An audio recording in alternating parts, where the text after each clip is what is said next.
Greetings, family. I'd like to welcome you to this week PACM or Mojo session.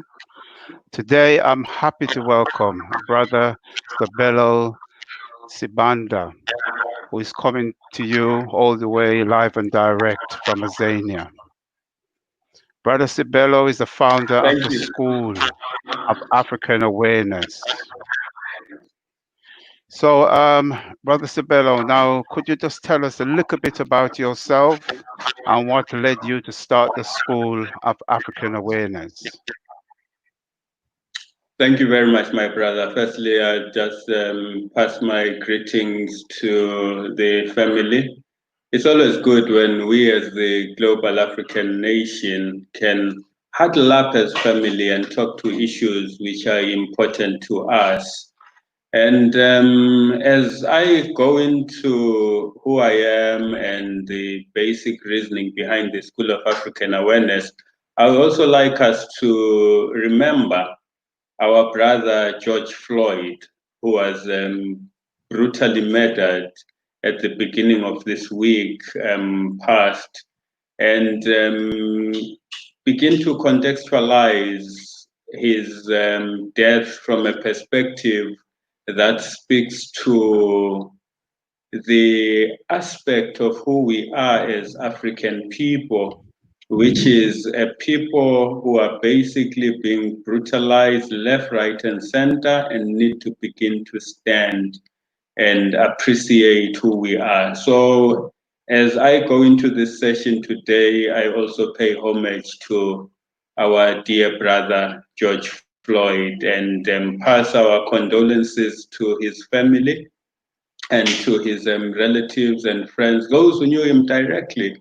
And when I talk about condolences to the family, I'm also including myself because he is part of the global African family. He is one of us as much as we are part of him. As Brother Tahaka has indicated, Sabelos Banda is my name. I am the founder of the School of African Awareness. I'm based in Cape Town, Azania. I've been in Cape Town now for the past 3-4 years, having migrated down from Joburg after migrating down from Bulawayo in Zimbabwe. And the essence of what we're looking at today, like Brother Tahaka has indicated, is to say a bit about the School of African Awareness and what led to the creation of the School of African Awareness. The school has been in existence since 1997. We launched it officially on the 25th of May, 1997 in Bulawayo, Zimbabwe. The main aspect leading to the creation of the school was the realization of the violence that is meted out against the African. And in talking about the violence being meted out against the African, it is important to understand that violence manifests itself in different ways at different levels and being perpetrated by different people in different ways. So we have the physical violence, like we've spoken now about our brother George Floyd. And indeed, when we remember our brother, we also remember those other of our African men who are continually brutalized, especially in the United States, the United Kingdom, and some parts of Europe. But when we talk about the African men, we are not forgetting about the African women who are also suffering at the hands of that same brutal system. And this brutalization and this violence is even seen within the context of the prison system, where we are overrepresented in the prison system because of this violence that is being meted out against us as African people. The violence that I will focus on today, which is what basically informed the creation of the School of African Awareness, is mainly the violence that was perpetrated, continues to be perpetrated even today through the so-called education system. The reason why I say so-called education system is because education by its nature is supposed to inform. Education by its nature is supposed to basically give whoever is the recipient of that education a basic grounding and understanding of what their lessons are basically relative to their reality. So if what you are learning at school or wherever it is that you are learning does not speak to your reality and does not speak to changing your life and improving your life circumstances, then it is anything else other than education. It is not education. It is violent in the sense that it basically attacks the mind of the African to a point where the African ends up totally distanced from the reality of who they were created to be. It takes the African from their position of greatness to a position of servitude. We see how the African, from basically the time of the enslavement by the Arabs in the 7th century coming forward, was distanced from an understanding of their own ways and their culture to a point whereby the African people were dominated, and the education system that was introduced by the Arabs was an education system designed to serve the interests of the Arab, not the interests of the African. When enslavement came, the same thing happened. The nature and the brutality of that enslaving process took the greatest of our young people, and when they were taken to foreign lands, they were basically worked on in as far as their minds are concerned, trying to remove the Africanness from their minds, trying to get them to a position whereby they would accept servitude. That is why you find even today some people talk about our ancestors being slaves. They were not slaves. Those were free men and women who were captured and enslaved. When you say a person is a slave, you are basically saying that is an inherent condition in that particular person. But when you are saying a person has been enslaved, you are basically saying a process has come about that has taken that particular individual from a position where they were free to a position where they are now totally captured and enslaved. So you find that the so-called education system not only worked on them, but it has been designed to work on every other subsequent generation coming down to where we are right now, such that we are taught to basically accept the subservient position of the African, accept the fact that we as a people were slaves, and therefore once we accept that, we get to a point of even internalizing the dehumanization of the African. When we looked on, we found that even during the days of the colonization of Africa, the colonial education system was designed in such a manner that it created Africans who were mainly relevant for the civil service. It created Africans who were mainly relevant for purposes of ensuring that the system was kept in place. And the nature of the people who got trained as educationists, as teachers, were people who basically were to maintain the system and ensure that the mental liberation of the African would never happen and would never take place. And that's why you find that amongst the first groupings of Africans who were sponsored by the so-called philanthropic Europeans were people basically who went into the social sciences, more particularly things like psychology, so that by the time they come back, they are able to instill a certain thinking in the Africans. They were anthropologists. The anthropology that they learned was so Eurocentric that when they came to Africa, we were now taught to basically elevate anyone who had a so-called education, as we still do now. We think people who have been to university and all these other institutions are better than anyone else. You see people who basically believe that because they have letters after their names, because they have this profession and that profession, they're therefore better than the community, yet not realizing that some of our so-called educated people are nothing but victims of miseducation. And they fail to understand and realize the difference between an intellectual and someone who is educated. We have so many intellectuals in our rural communities, and they've never set foot in a university. Some have never set foot in a school, but they are better thinkers than the so-called educated people because they know how to apply their life's lessons to life's realities.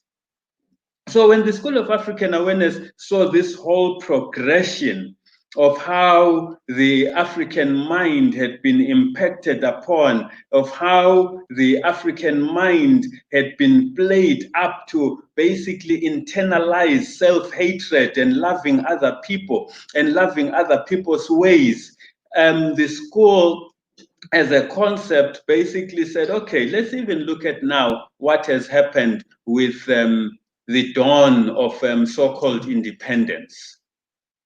I will elaborate later as to why I refer to it as so-called independence. In response to what colonialism was doing to us as African people, in response to the brutality that we were experiencing at the hands of the colonialists, in response to the violence that we were experiencing at the hands of the colonialists, the African masses rose up in arms and fought for the freedom of Africa. The entire continent was literally red with the blood of its own children, fighting for the freeing of the African. Come independence, so-called, what do we get? We get flag independence. Flag independence in the sense that all we did was to replace the flag of the colonizer with what we called an African flag. In some cases, we even changed the name of the country from this name to that other name. For example, Zimbabwe, it was Rhodesia. It changed from Rhodesia to Zimbabwe. And other different, Zambia was Northern Rhodesia, and then it changed to Zambia. So you find that when we looked at this and thought, okay, this is a step in the right direction, definitely, this is where we wanted to be as African people in as far as freeing ourselves from the yoke of bondage which had come with the colonialist. We realize that when you now go further and you look at the education system, our African governments,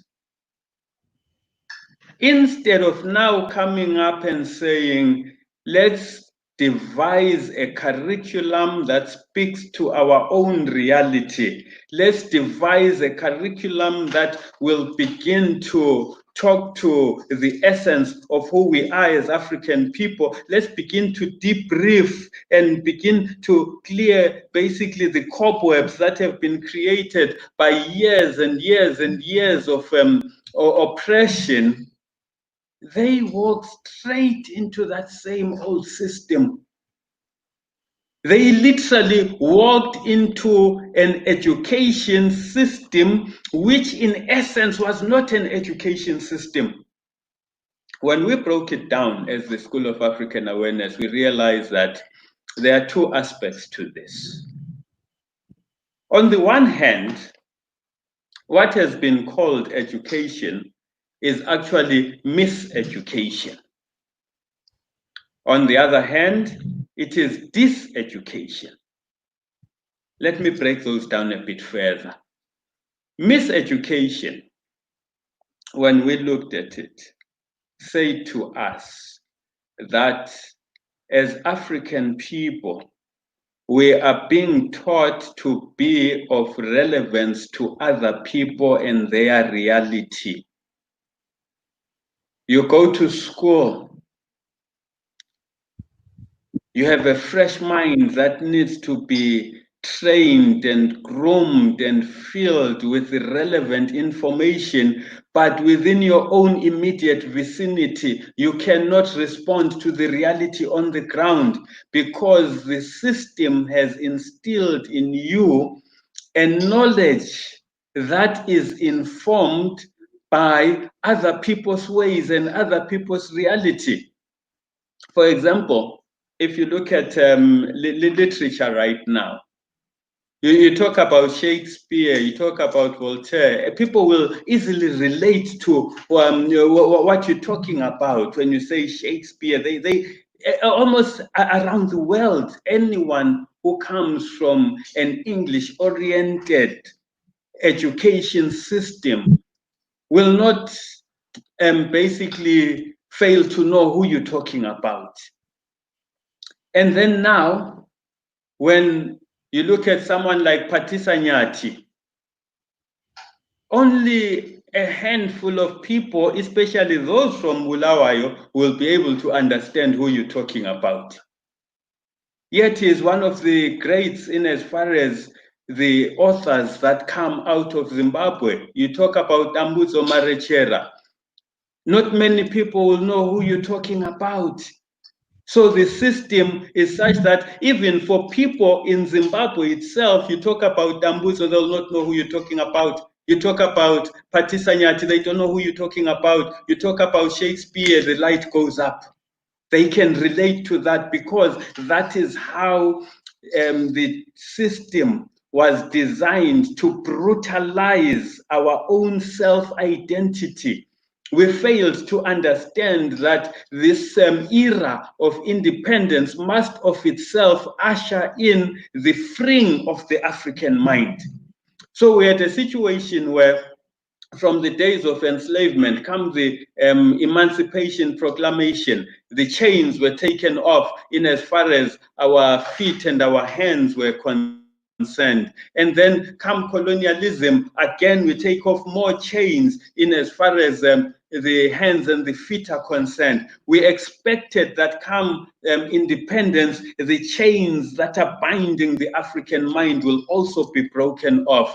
But no, that did not happen. It still has not happened to this day. It is still difficult in this day and age to find an African country that has a truly African curriculum. On the contrary, what has happened is that you'll find entities like the School of African Awareness. You find entities like now, the PACM is playing that role of educating our people, but it is not part of the formal education system. So you find that we end up now with our movements almost seeming like hobbies. They end up seeming like another sideshow, which does not really talk to the centrality of who we are as African people. So what we said was, okay, there has to be a process which will begin to centralize the essence of our being within the African education system. We need to come to a point where we have an African-centered education. And the reason why the School of African Awareness emphasized around and still emphasizes to this day the importance of an African-centered system is because once we deal with an African-centered system, then it's Africa at the center of our being. It's Africa at the center of our identity. It's Africa at the center of our reality and therefore our existence. And Africa being informed by our Africanness. And our Africanness being informed by the reality that we have to live with on a daily basis. We looked at it from this perspective, for instance. Let me take the word colonialism and coloniality. We were taught at school that when you look at African history, of which I will break that down as well, as against us from the School of African Awareness, talking about African history that was taught in school, we talk about our African evolutionary story, which summed up is our story. It talks to our evolution as a people, not his story. Because his story has been designed in such a manner that it distorts the reality of who we are as African people. And it's high time that our education system begins to realize that his story is meaningless in as far as taking us forward as African people. We have to begin to recontextualize our story. And that is what the School of African Awareness is saying. So, on the words colonialism and coloniality, we were taught at school that there was a period in their history of pre-colonial Africa. We were further told that there is a period that is called colonial Africa. We were further told that there is a period called post-colonial Africa, and therefore now leading to a neo-colonial Africa. What is the central element within all those eras that I'm talking about, as differentiated by the manner in which his story is told to us? Central to everything is coloniality. Pre-colonial, colonial, post-colonial, neo-colonial. So colonial becomes the basis upon which we begin to identify ourselves. It is as though we never existed prior to there being the colonial experience. It is as though we never had any essence of being till such time that the colonialists came and started now putting time periods to who we are as African people. But our African evolutionary story is a continuum.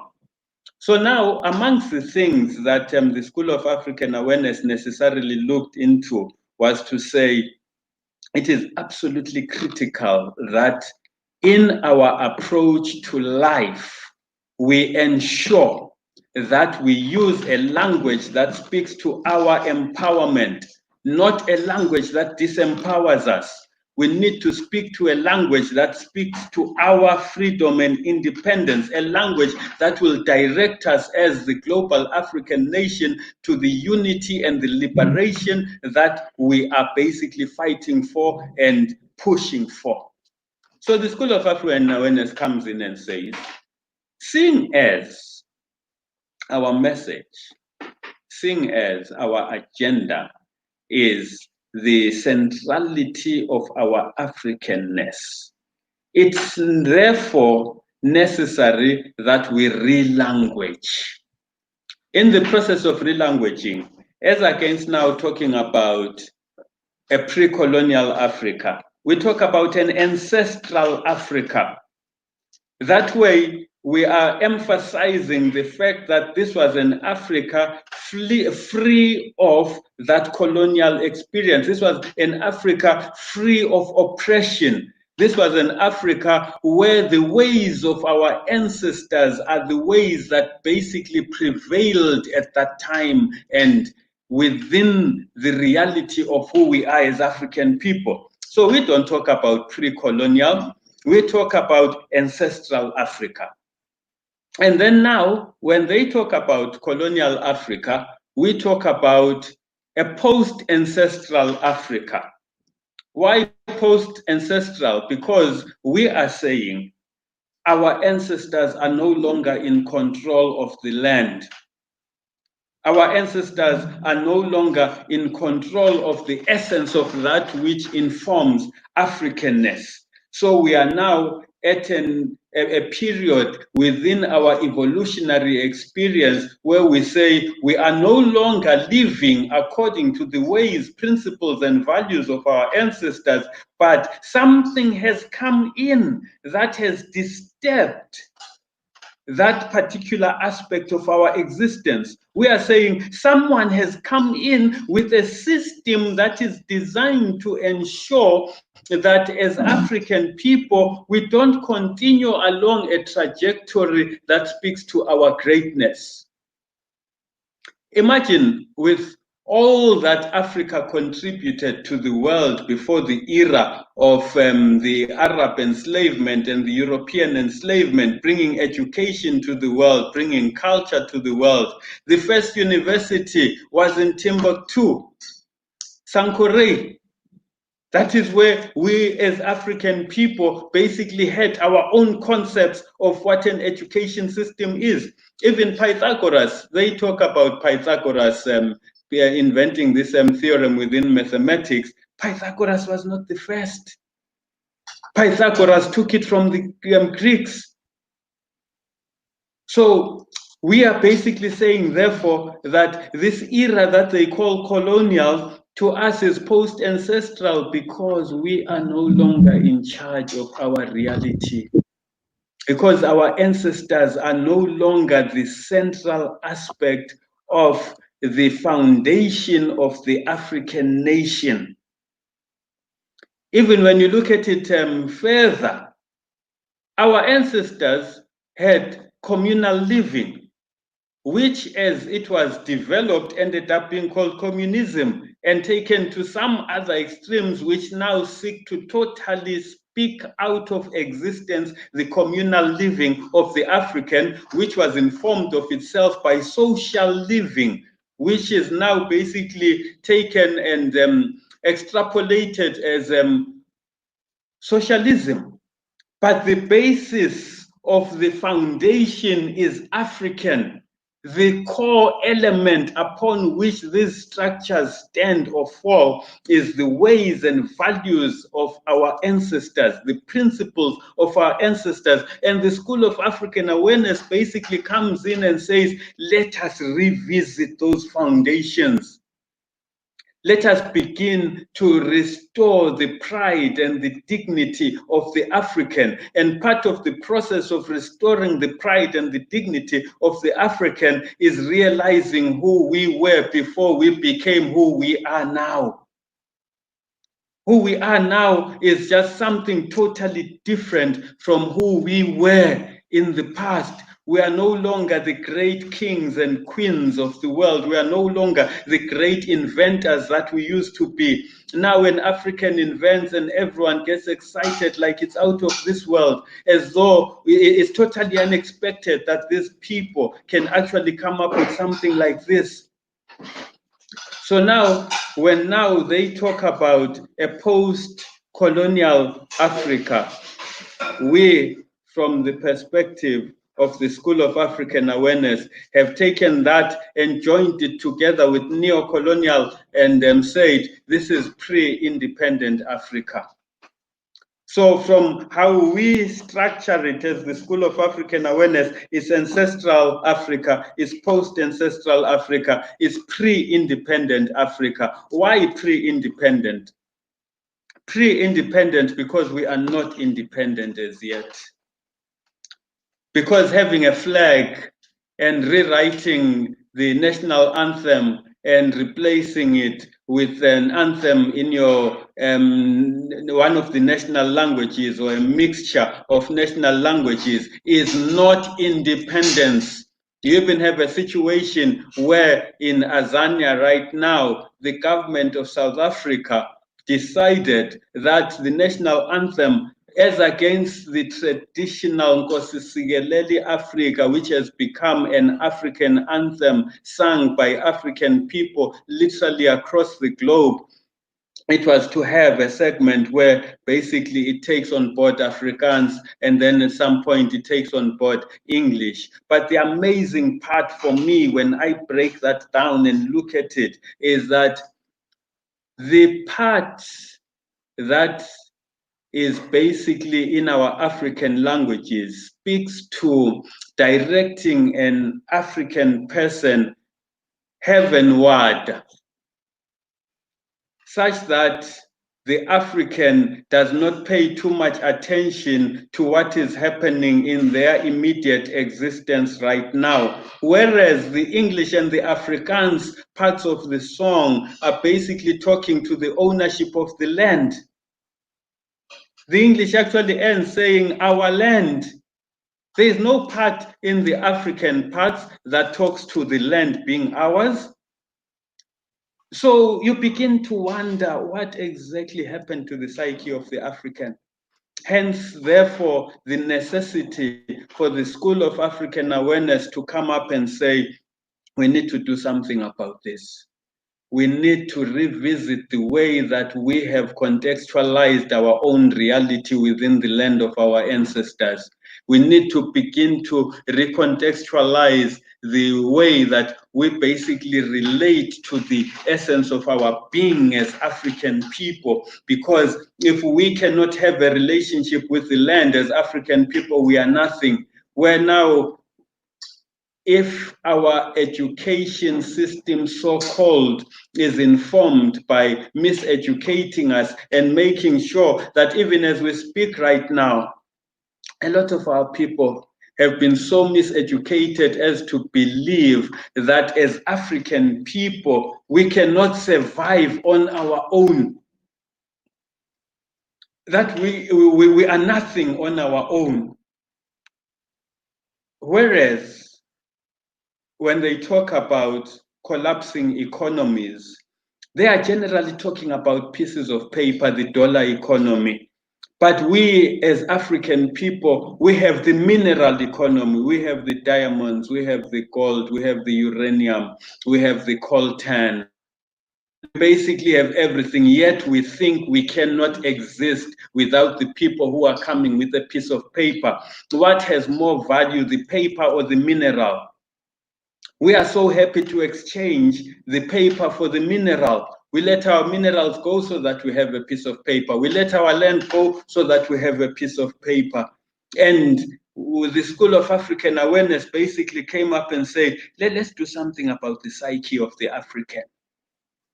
The School of African Awareness in all this got itself involved in the reparations agenda and saying, okay, let's understand this whole concept of reparations. Where are we going with the concept of reparations? Because at the time that the School of African Awareness started getting involved mainly in the whole drive for reparations is when mainly people were talking about, we need that paycheck. We have been done so badly from enslavement through to the colonial experience. We need to be paid back. When will that payday be? When will we get our money for this abuse and that abuse and that abuse? And we sat at the feet of an elder by the name of Dr. Chinwezu, who totally recontextualized the whole aspect of reparations, where Dr. Chinwezu says, it's not about the check. How do you begin to quantify all those lives of our ancestors who perished in the Middle Passage? How do you begin to quantify those who were enslaved and died in the process after having reached the Americas? How do you begin to quantify those who were enslaved by the Arabs and died in the desert en route to Arabia? How do you begin to quantify the pain and the hurt of those castrated men being castrated by the Arabs? How do you begin to quantify the pain of the Sidis who ended up in India? How do you begin to quantify the pain of the Papuans? How do you begin to quantify the pain of the Aborigines? And when, say, supposing it was possible to so quantify, including, of course, how do you quantify the pain of the colonial experience? I said earlier about how the entire continent ended up red with the blood of its own children. How do you begin to put a monetary value to that particular experience?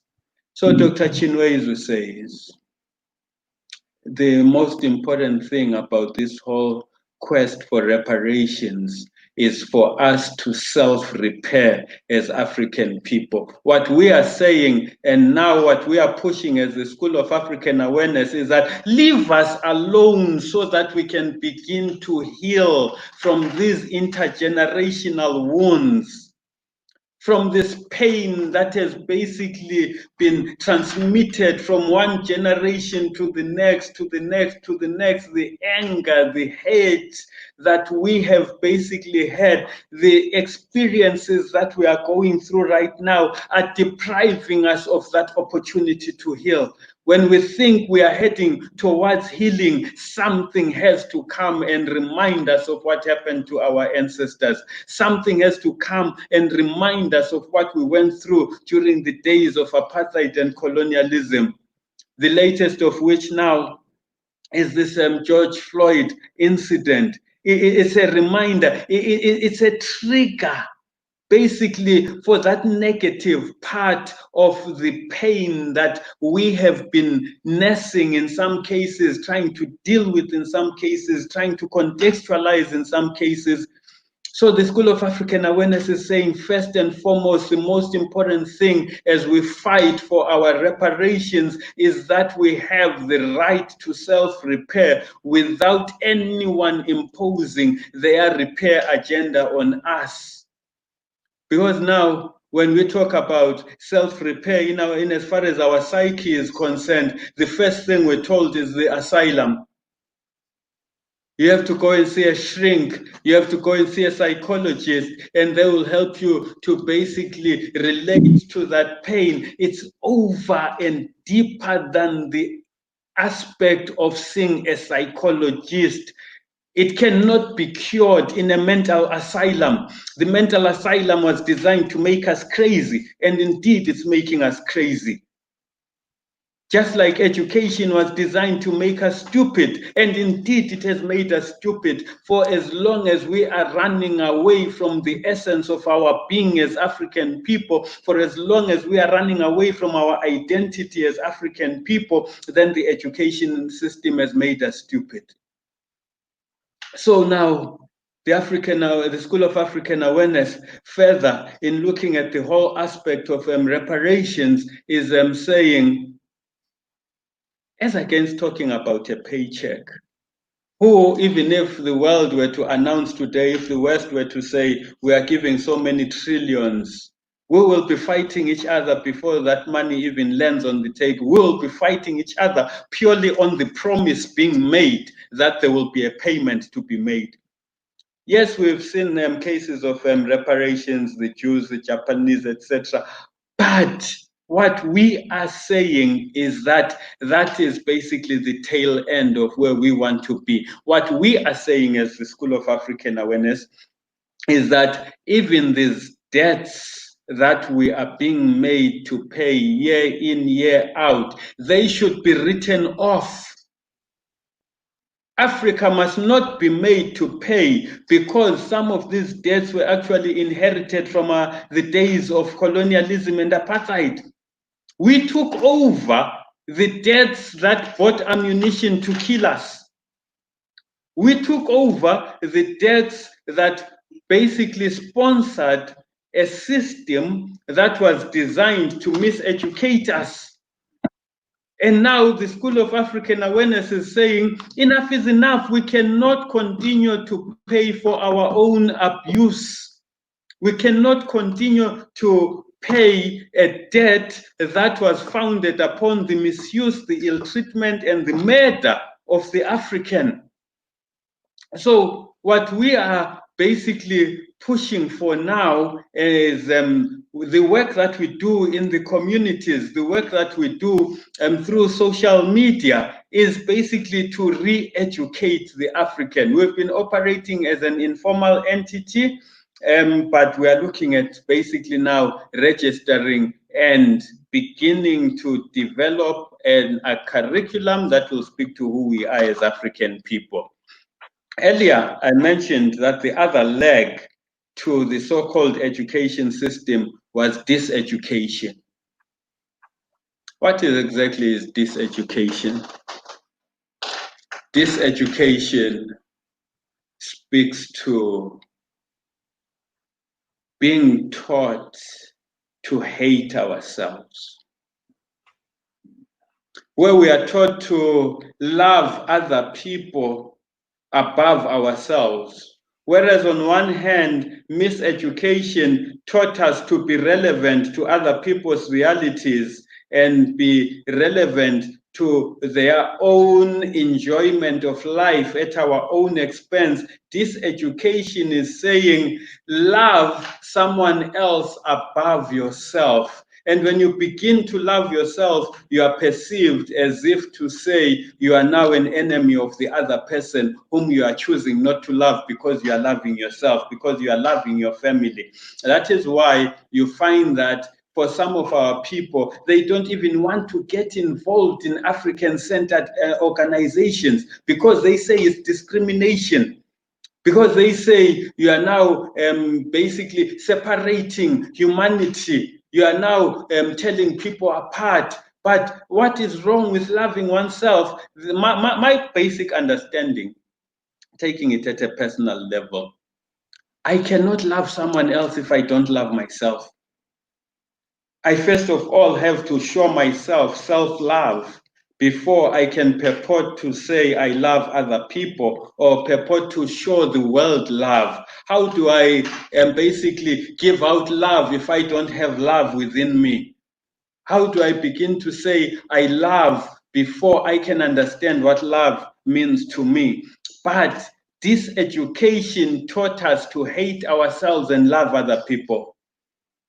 I will go to a very extreme example, which used to be the case, especially back in the 70s and 80s. It's not so much the case now, but I'll speak to why in some countries, despite the fact that it's no longer happening, the School of African Awareness is still against the reasoning and the mentality behind it. There was a time where, because we had been taught that if you have what is generally referred to as a white skin, which is the Caucasian color look, then you are a better human being than other people. Which is why you find even right now, the darker you are, the more you find yourself being subjected to ridicule, even by your fellow Africans. Simply because you have more melanin than other people. Simply because God has seen it fit to bless you with melanin, therefore you should look down upon yourself because demelanated people are projected as the better human beings. Whereas we don't understand even that the reason why we have this melanin is because it helps us to be able to absorb the energy of the sun and then basically empower ourselves in the process. You find that our people started using skin lightening creams, especially the women. Some of them still have the battle scars to show for it right now, how they fought themselves to whiteness using these creams, and now they have marks on their faces which they cannot remove anymore.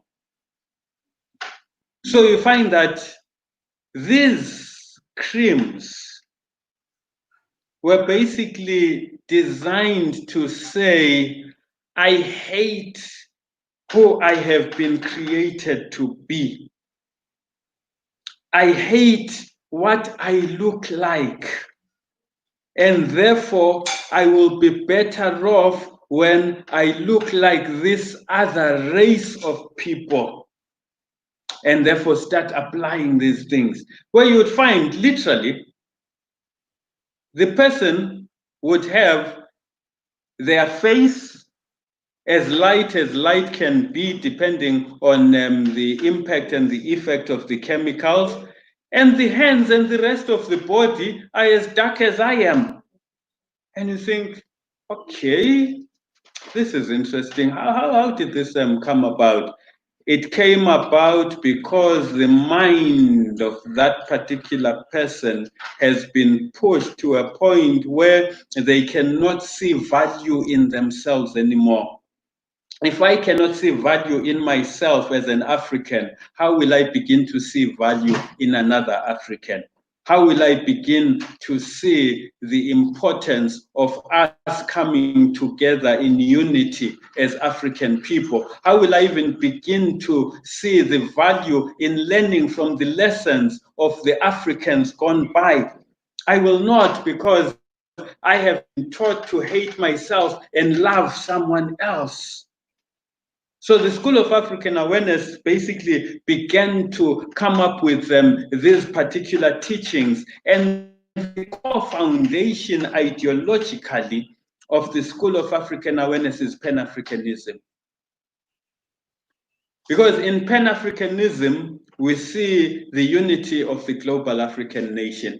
In Pan-Africanism, we see the collaboration of African people across the globe, where our unity is informed by a particular cause, and that cause being the liberation of the continent of Africa, which is our motherland, and at the same time informed by the unity of the global African nation, regardless of where we are geographically located.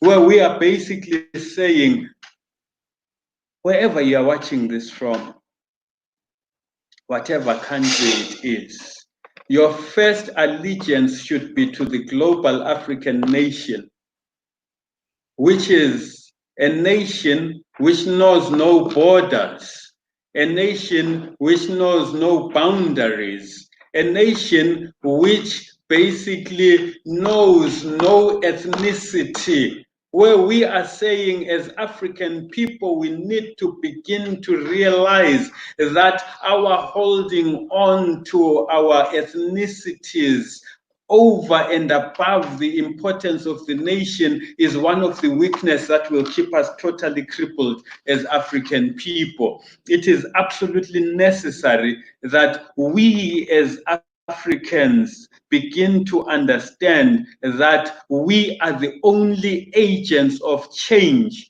in taking Africa forward. We are agents of keeping Africa stagnant as much as we are agents of change and therefore taking Africa forward. But the choice is ours. The decision is ours as African people. And that is what the African message is in as far as African awareness is concerned. One of the things as well, in talking about us being the agents of change as African people, the core constituency of the School of African Awareness is the African masses. We are very much informed by Garveyism. Marcus Garvey, the Honorable Marcus Mosiah Garvey, is the greatest teacher in as far as the nation building aspect of who we are as African people is concerned. And what Garvey teaches us that the only way for us to succeed as African people is for us to be organized. Organize, organize, organize. That is the most important thing that we can do for ourselves as African people.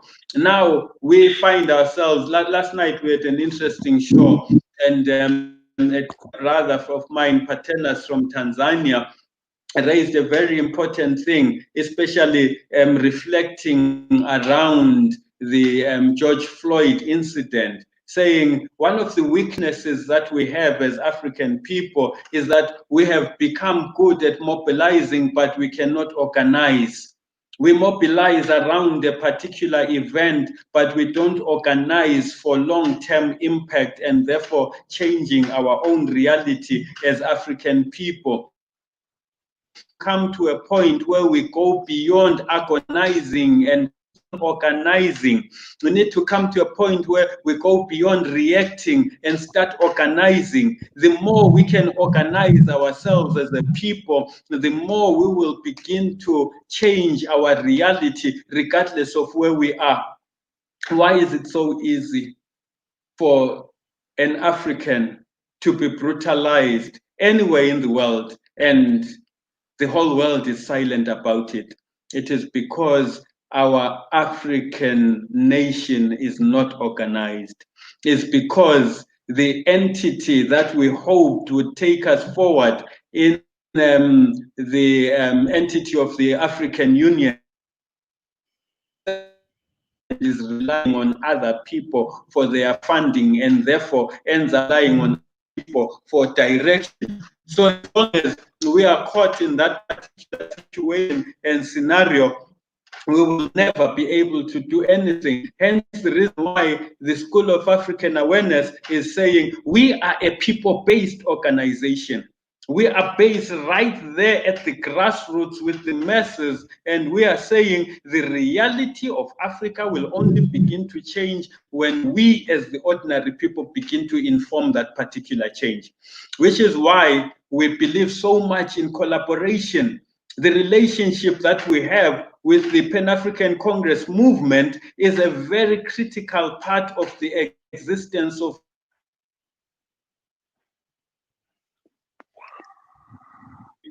takes us forward as a people. It takes us forward as a nation. It takes us forward in as far as organizing ourselves and therefore taking ourselves seriously as a people and consolidating the essence of our reality and our existence as African people. Because like the PACM, we are an entity that is roots grounded. We are an entity that seeks to transform the mind of the African from the youngest of the young to the oldest of the old, where we are saying our elders have a responsibility to raise the youth and inform the youth about the essence and reality of who we are. Which leads me, in my conclusion, to two particular aspects that the School of African Awareness is basically involved in and does. As you will note, my jacket, it's written Upondo. And here, on the logo of Upondo, I don't know if you'll see it clearly because the top part is black, is Akoben. Akoben is an Ashanti symbol which speaks to the war horn. And Upondo is a horn, as in an animal horn. And the School of African Awareness created Upondo Radio and Upondo TV as the channels by which it is now blasting out the sounds of African awareness and saying, Africa, arise, saying, African man, woman, and child, wherever you are, we are at war as an African nation. We have suffered brutality. We continue to suffer brutality. We have suffered violence. We continue to suffer violence. And there is no one who is going to stand up and do anything for us. Marcus Garvey says there is no race that will do for another race what it considers good for itself. And we have to come to that realization sooner than later that we have a responsibility to ourselves as African people. We have a responsibility to communicate one with the other, because we are now saying the war horn is blowing. And the war horn is now our basic structures of social media or any other media that we have at our disposal to call upon you, African sons and daughters, and say, we have now come to a point where we are at loggerheads with every system that has sought to criminalize us, dehumanize us, brutalize us, kill us, and make us seem as though we are insignificant, whereas we know that we are significant. We know that God did not create us by mistake, and it is not a mistake either that we are the first people to populate this earth. We are caught in a situation, my brothers and sisters, right now, where we as African people must either arise or forever be caught in a situation where our lot in life will be serving other nations. We cannot continue to serve other nations at our own expense. We cannot continue to compromise the motherland at our own expense for the benefit of other nations. So we are basically saying this is the time now. We've seen what has been happening with COVID. COVID has basically shown that we as African people have the ability to respond to our own situations. We as African people have the ability to contain some of these things which are perceived to be annihilating us or will annihilate us. And they've been puzzling themselves since day one of COVID. Why are Africans not dying? Why should they be so concerned about why we're not dying as against concerning themselves as to why they are dying and therefore how they can keep themselves alive? Why should the World Health Organization be projecting right now, regardless of the fact that we've only had just over 300 deaths across the entire continent of 1 billion plus? Only 3,000 odd deaths, and the World Health Organization comes in and says they are expecting about 190 to 300,000 Africans to die of COVID. From where? Where do you get that kind of projection from? And they are expecting no less than 10 million to at least be infected. From where are you getting that? And it has taken them so much time to even recognize herbs which have been used for centuries upon centuries as part of the African diet. There is no difference between umhlonyane and tea. Generally, people drink it as tea. They've drunk it as tea. It's just another version of tea. The only difference is that it has its own medicinal qualities. Why are we looking at the medicinal qualities of tea, green tea from China, but we are not looking at the medicinal qualities of tea that grows naturally here in Africa? So the School of African Awareness is basically saying now, through Upondo, we are pushing out this message and saying, Africans, please, let's begin to address our mindset, our mindset, our mindset, our mindset. For as long as we are not clear as to the importance of a different mindset, and a mindset that speaks to freedom, a mindset that speaks to liberation, a mindset that speaks to unity of purpose, a mindset that speaks to the oneness of the global African nation, we will forever find ourselves where we are right now. I was trying to check on the net to see what the African Union is saying about the situation in the United States. I haven't heard anything. It didn't say anything much about the situation in China until everything was so late. And the School of African Awareness is basically working to conscientize the unconscientized African. Just like Kwame Ture says, that the responsibility of the conscious is to make the unconscious conscious of their unconscious behavior. So many of our people are acting out unconsciously, but they are not conscious of what needs to be done and where we are going in a frontal movement of us as African people. Finally, one of the projects that we are part of is what is called Directory Pan-Africa, Directory of Pan-African Organizations and Coordinators. What we are doing, brothers and sisters, is to say, as African people, if now I were to travel from Azania to the United Kingdom, if I didn't have an already existing network of Pan-Africanists or other African-centered organizations, I would be stuck. I would be be in limbo as to who do I talk to, where do I go, who do I begin to use also within the same sort of space that I am in, and pushing the same sort of agenda that I am pushing in as far as our Africanness is concerned. So we are saying, in response to that, this basically came up after our African Liberation Day event, where a brother by the name of Astemari, who is based in the United Kingdom, basically suggested that, but we are talking about the masses, and we are saying the masses are missing in all the discussions that speak to Africanness. We spoke particularly about the grand debate in Accra in 2007 and some of the engagements of the African Union, where you get there and you find people who are speaking on our behalf are NGOs from Europe, NGOs funded by European entities or American entities, but we don't have our community-based organizations speaking to our own reality as African people. So we took it upon ourselves to say, okay, let's create a directory of different African organizations and African coordinators who will then be able to say, when I'm leaving now, going to London, I know I can look at my directory and say, oh, okay, these are the organizations in London. Let me communicate in advance with these organizations and see if we cannot have a collaborative event which will further enhance the unity of the African. But over and above that, Africa, the African Union is talking about opening Africa up, opening the borders, and enabling free trade across the continent.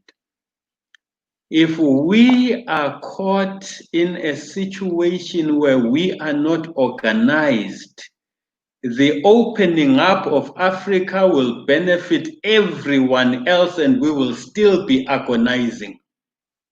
We will still be complaining as to why these ones are doing this and those ones are doing that and this one is not doing that. And we will continue on the trajectory that I usually see here.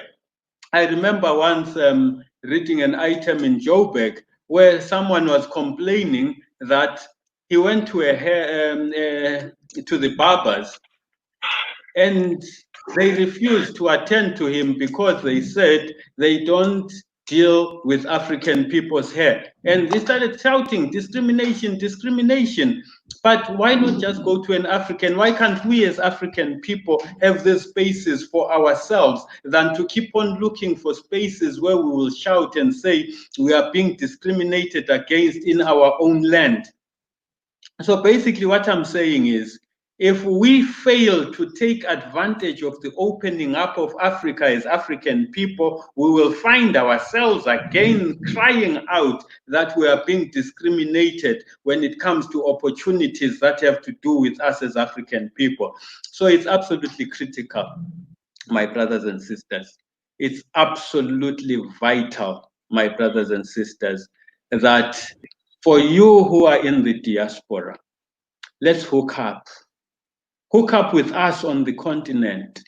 There are opportunities on the continent which go begging because some of us on the continent, for whatever reason, are not able to take full advantage of. But if we were working as a unit, we would be able to take full advantage of.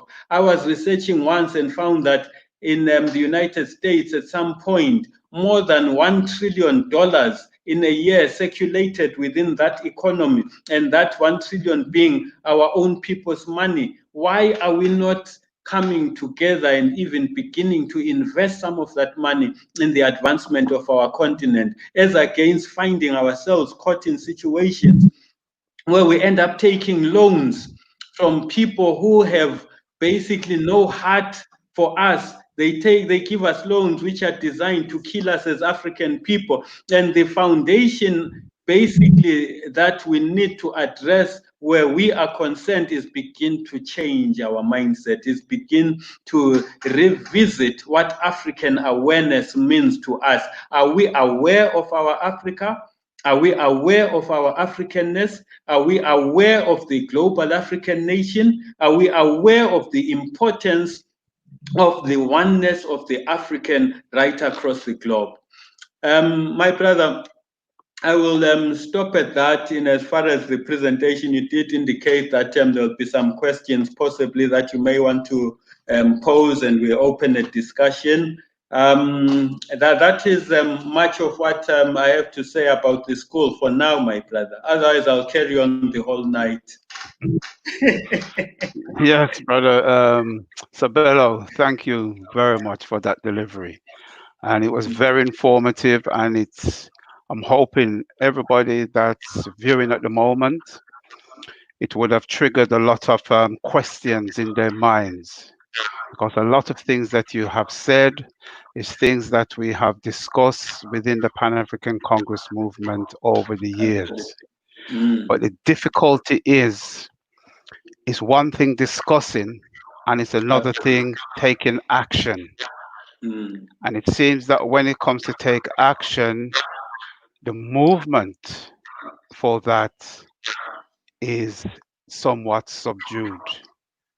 Because I think, despite having much more access to Africa these days, despite hearing from persons like yourself directly coming from Azania and telling us exactly what the situation is on the ground and how Africans in the diaspora could come and get involved, there is still a hesitant, there's still a hesitation mm, because I think it boils down to we do not realize just how much we have been damaged living in the West for the past 400 to 500 years.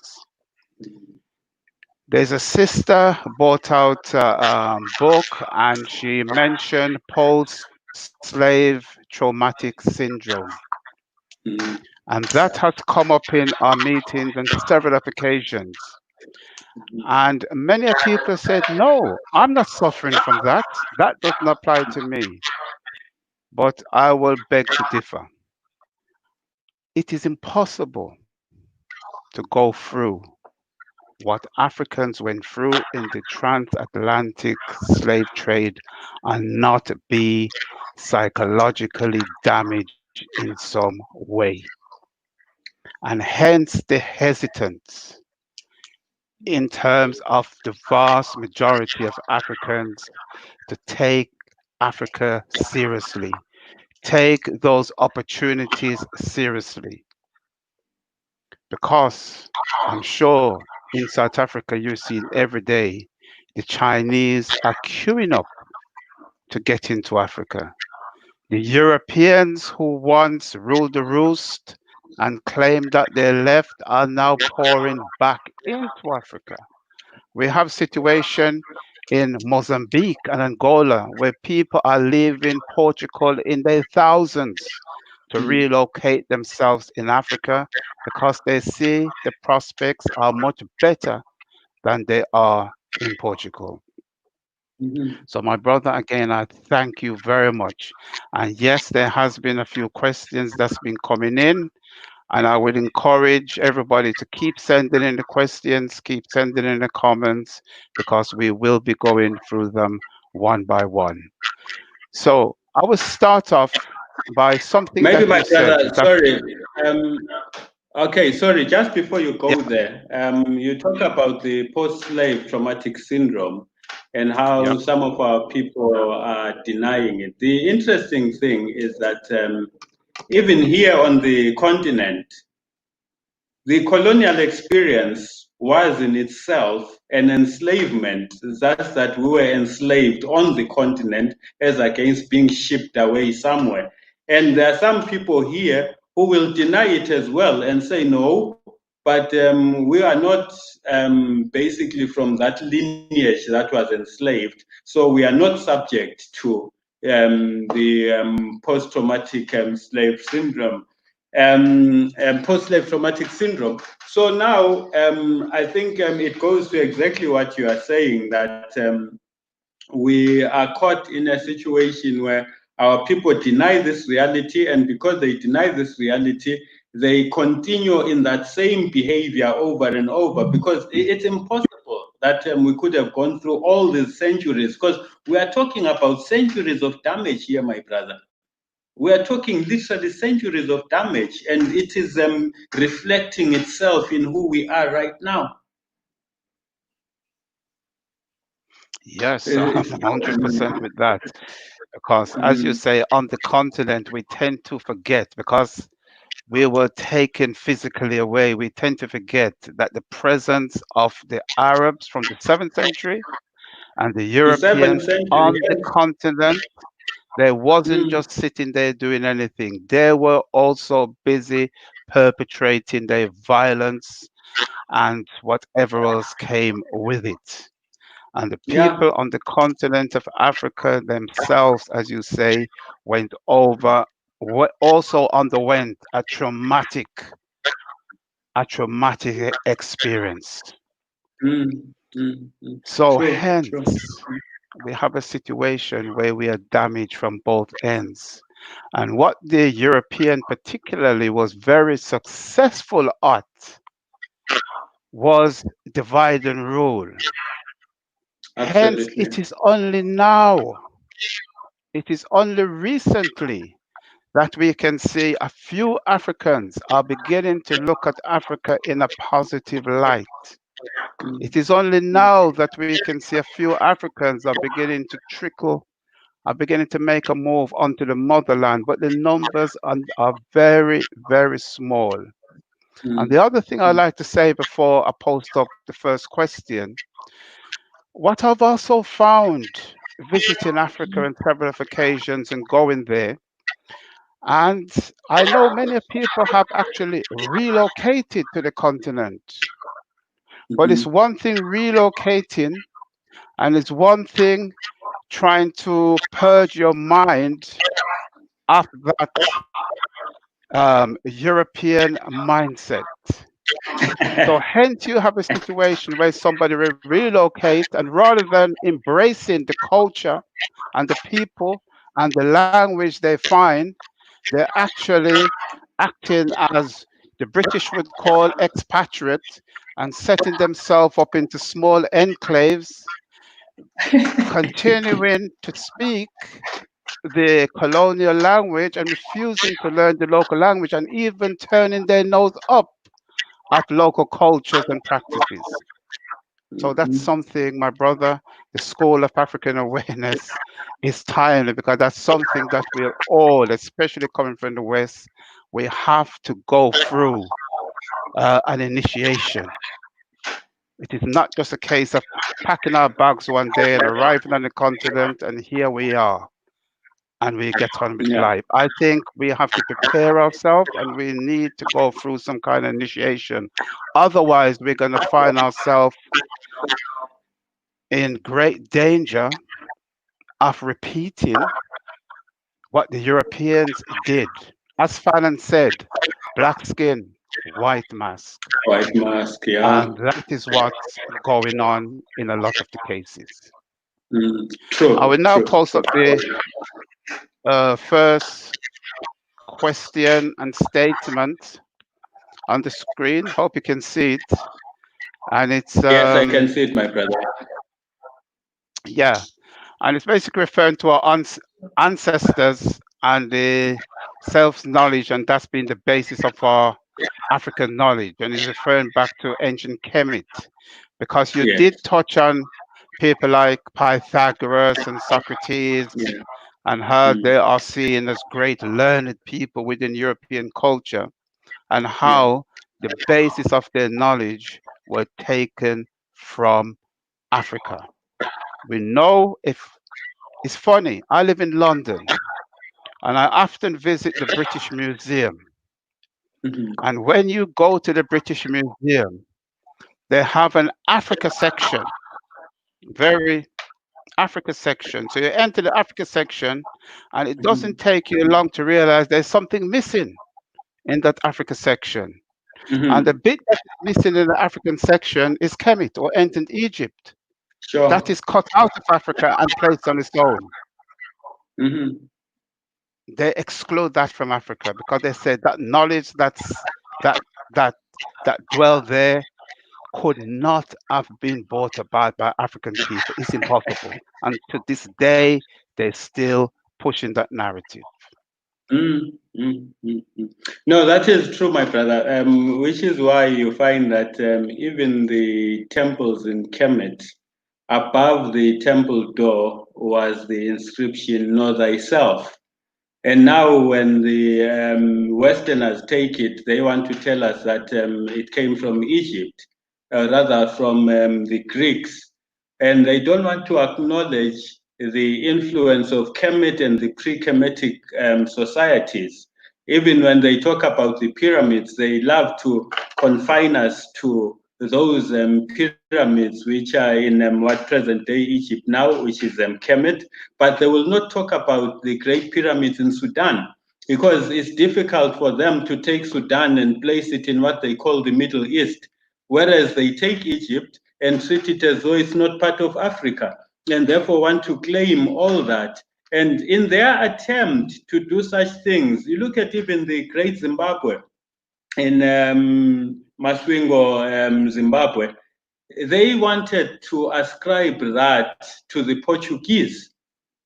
And the question that some of us began to ask was, if the Portuguese could build such a structure here, what do they have in Portugal, which basically was used as a blueprint for this?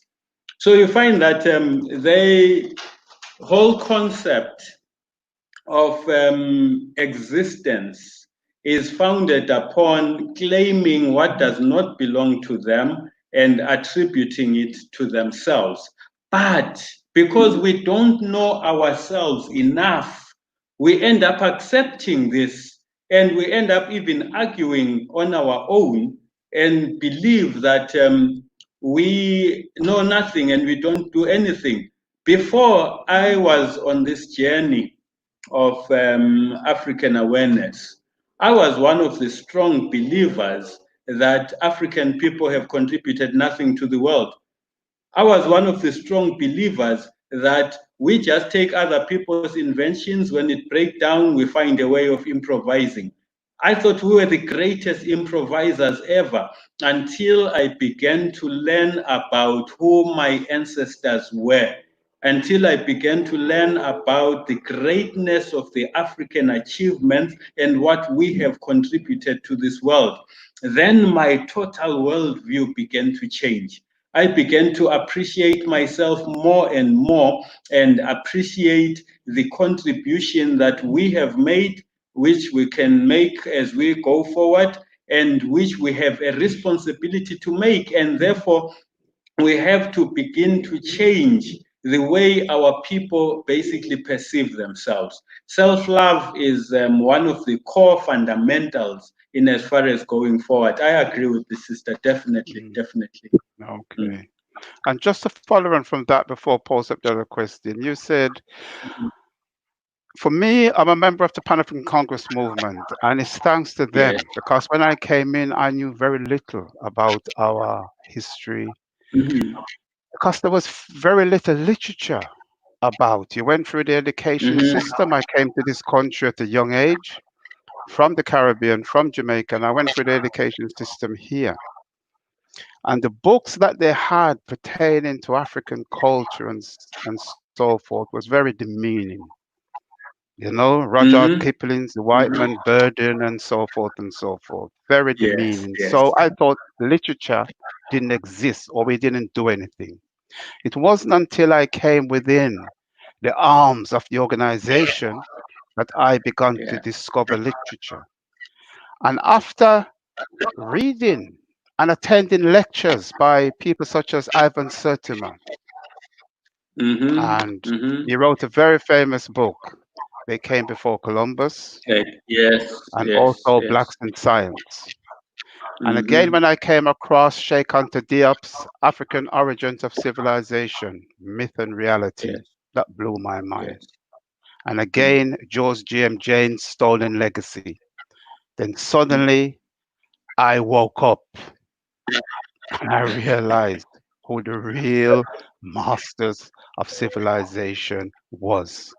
And from then, I've never looked I back. can relate to And from then, things start to be unearthed, right? And the funny thing is, that.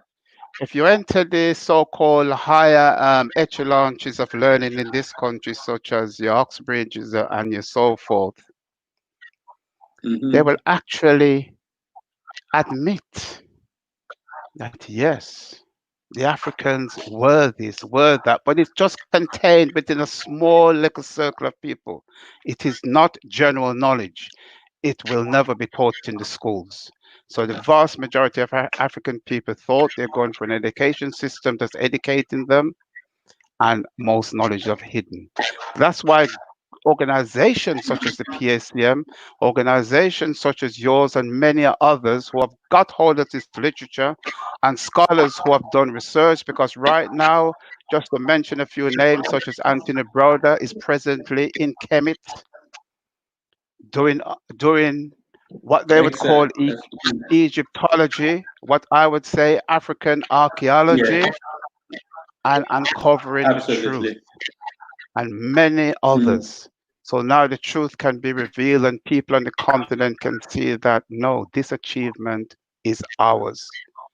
Does belong to us. It belongs to nobody Absolutely. else, you know. Mm. And now I'd like to Mm. post up the second question. And okay, and you just welcome you. But the main part of that is, are the School of African Awareness linking with the economic freedom fighters? Oh, it's funny. Thank you very much for that compliment, Mani Nasser. Thank you very much. To the question, are we linking up with the EFF? No, we're not. Safe to say that there are people within the EFF who seem to say some of the things that we say. The basic reason why the School of African Awareness is not linking up with the EFF is a purely ideological thing. The School of African Awareness, as I mentioned earlier, is a Pan-Africanist organization. That is our core fundamental.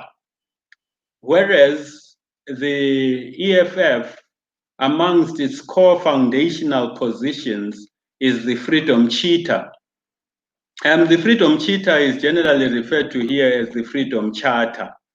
And we call it the freedom cheetah because, in essence, what it basically said and still says up to now is that the oppressor and the oppressed are brother and sister, and the land belongs to all who live in it, black and white.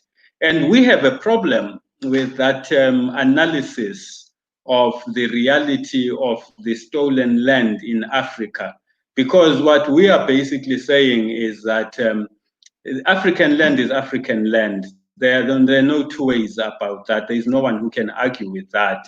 But they are amongst the chief defenders of this particular document, which has informed a lot of the policies that are still to this day depriving African people of access to the land. So it becomes very difficult from an ideological position to come and form any sort of collaboration, because ideologically there is this disconnect. In as much as, yes, you will hear public utterances coming from the EFF which talk about Africa, which in some cases even make reference to Pan-Africanism. But I have a problem personally with a scenario where I can speak now about Pan-Africanism, and the world hears what I have to say about Pan-Africanism, but the fundamentals, in as far as my ideological standpoint is concerned, is anything else other than Pan-Africanism. Because they have this very loose interpretation of what Pan-Africanism means and stands for in reality. So until such time that they will maybe articulate a position that says we are no longer following the freedom cheetah. We are now taking a purely Pan-Africanist line, and we are fighting for the reclamation of the land and the restoration of the land. Then maybe we will begin to have some meaningful collaboration in that particular regard. We have nothing against them. They are fellow Africans just like we are, and we will continue trying to reason with them till such time that we speak the same language from literally the same page. But we are not going to align ourselves with any organization that speaks anything contrary to the recognition of the fact that the motherland is the motherland and basically Africa is for Africans. And when we say African for Africans, we are clear of the caveat message and approach. Africa for Africans at home and abroad.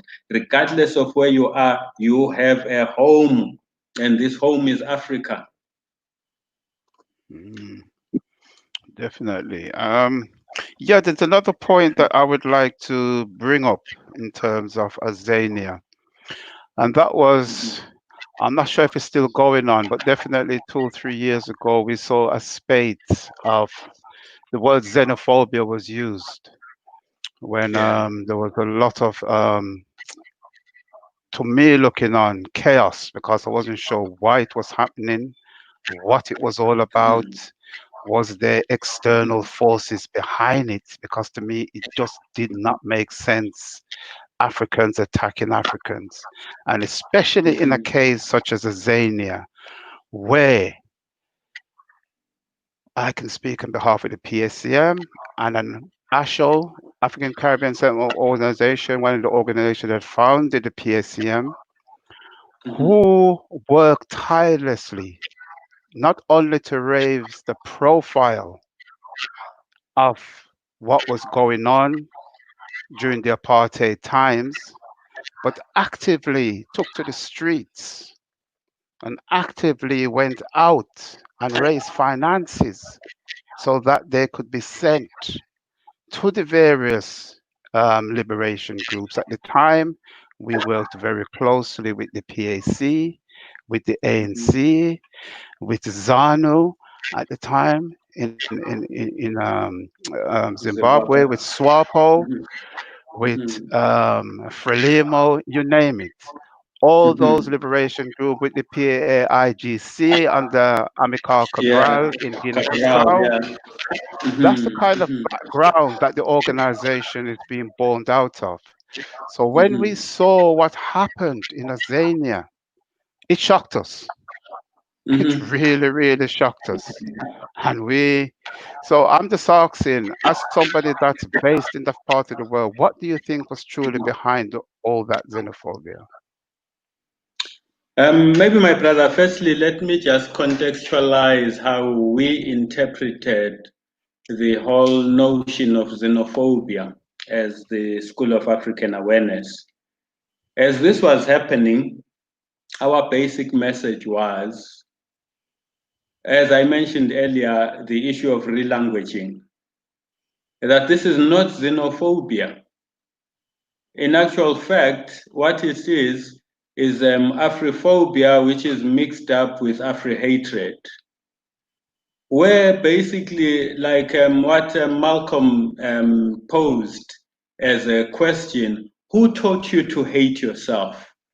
And basically says, if I hate myself, then it's easy for me to lash out at another African because they are a reminder of who I am. So I'm basically expressing my hate in another person who is mirroring me, basically.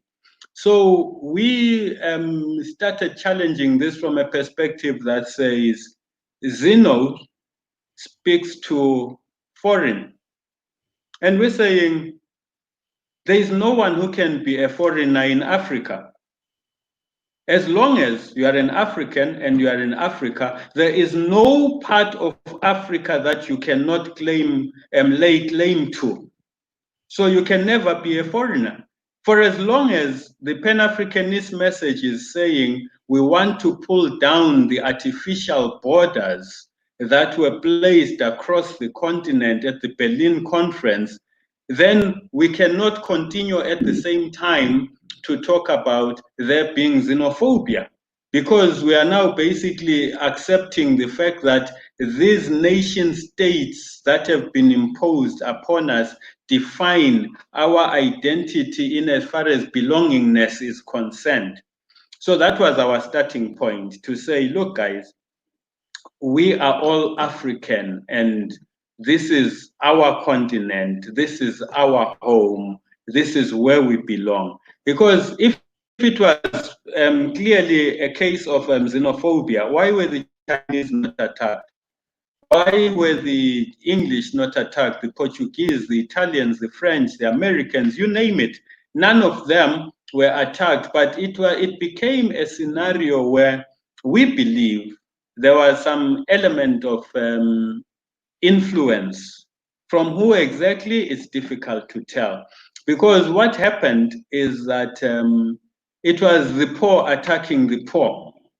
And so you have someone who has something even smaller than the equivalent of a corner shop in London being attacked and being said to be taking away business, yet you have something equivalent to Sainsbury's within that same community is not being attacked, is not adding any value to that particular community, which is why someone said this is a situation of basically chasing lizards and leaving the crocodiles and alligators. So they partly there is this element of serious unconsciousness. There are some people, as African as I am, who, when they travel from South Africa, going to countries outside, and when I talk South Africa here, I'm talking about basically those who are lost in their minds, because these are the people who will say to you when they are going to Zimbabwe, I'm now going to Africa, because they think South Africa is outside Africa. But we know that Azania is part of Africa. And when we are traveling, we know that we are traveling within the context of an Africa that belongs to Africans. But they will say they are now going to Africa. So there is this element as well of brainwashing. But then, having said that, even the politicians are playing at it. Like now, look at what has been happening with this COVID, where some ministers of government have clearly made it clear that, look, the assistance that we are giving, we are only going to give people who are of South African nationality. But there is a lockdown.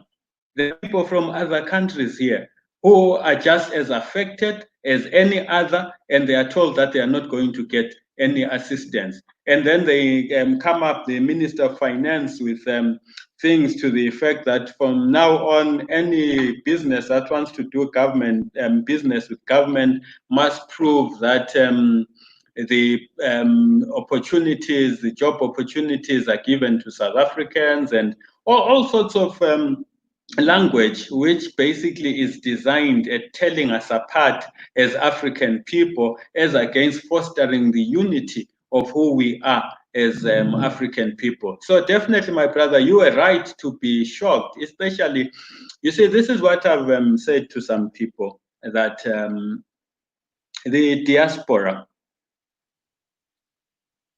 people like yourselves, and the work of the PACM, as you have mentioned, how the PACM was assisting these liberation movements, have a critical role to play in as far as the unity of the continent is concerned. I can sit here now and basically say, I align myself to this particular ethnic group. When you come here, you cannot come here and say you align yourself to any ethnic group. So you become basically a symbol around which we can inform unity, because you are able to interact with anyone regardless of ethnicity. Whereas ethnicity may have proved itself to be a stumbling block to our Africanness, and now they are using the nation state from the perspective of how the Romans developed the concept of nation state. The Greeks basically postulated the whole concept of the nation state, and that is how we are now begin to view ourselves after these artificial boundaries drawn for us.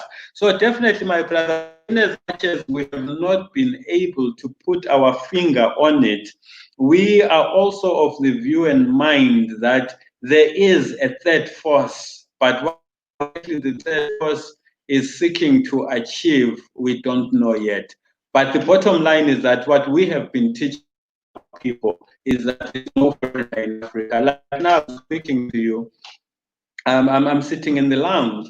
If I move to the kitchen, I'm still Sabelo, I'm still Sband, I'm still an African. Move to the bedroom, move to the bathroom, move to wherever within the house.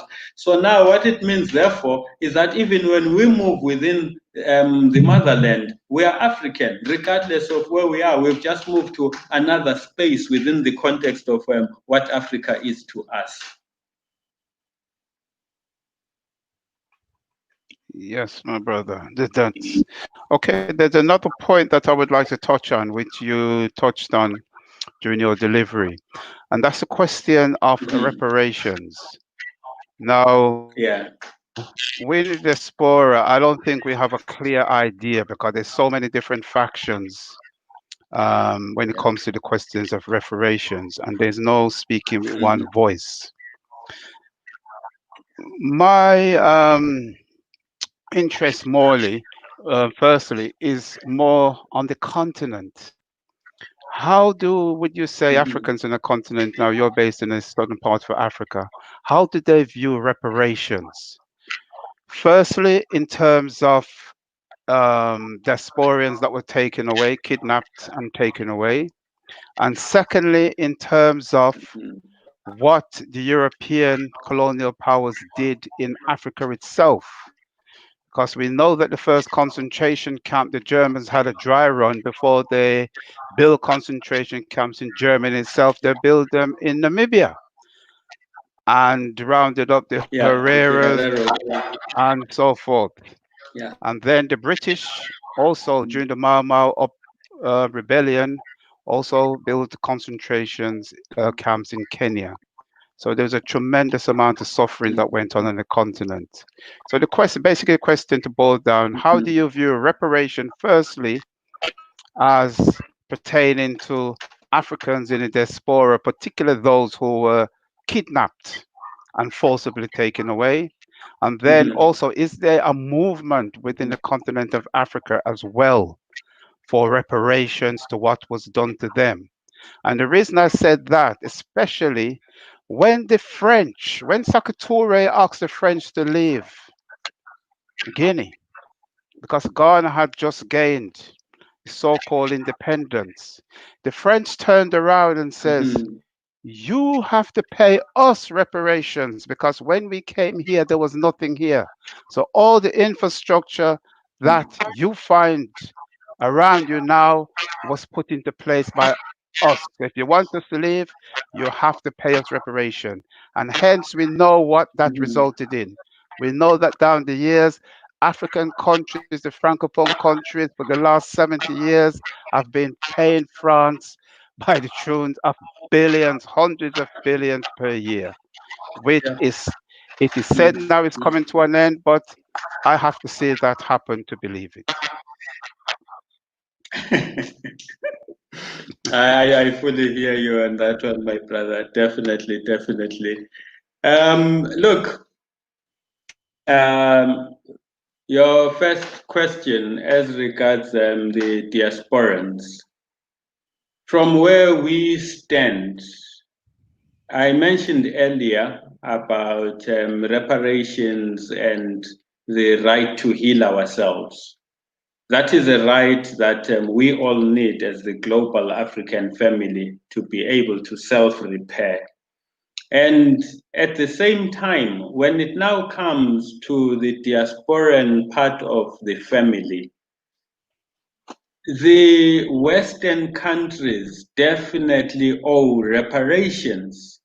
And those reparations should be informed by For those who want to repatriate and basically come back to Africa, they should be assisted in as far as startup funds to be able to set themselves up, because they are now coming back. Their lives were disturbed in as much as it was their ancestors who were taken, were kidnapped at the time, but they are owed a right to come and re-establish themselves. And if they don't have the resources to be able to do that, these governments owe them those resources to be able to come and do that. And for those who choose to remain in the countries where they are right now, there is an obligation on these governments to invest in these communities where our people are, as against trying to come up with a scenario whereby we now quantify and give everyone, work out how much everyone is going to get, because that is just going to help have us fighting against each other.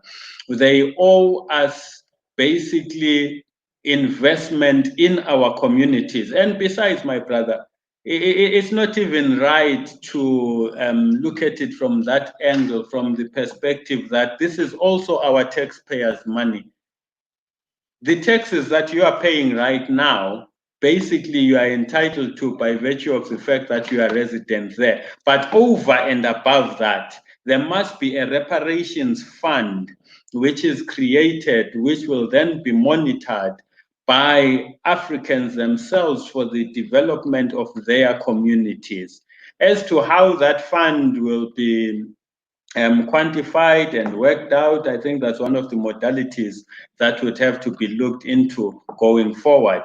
But we, as Africans on the continent, owe it to the descendants of the kidnapped Africans to make it easy to relocate and settle in Africa, just like what the Emperor Haile Selassie did for the Rasta community in Ethiopia. And I know that Ghana has basically been going along the same lines, opening up for Africans to come in. It's more evident in West Africa, this drive towards the encouragement of repatriation, than in any other part of the continent.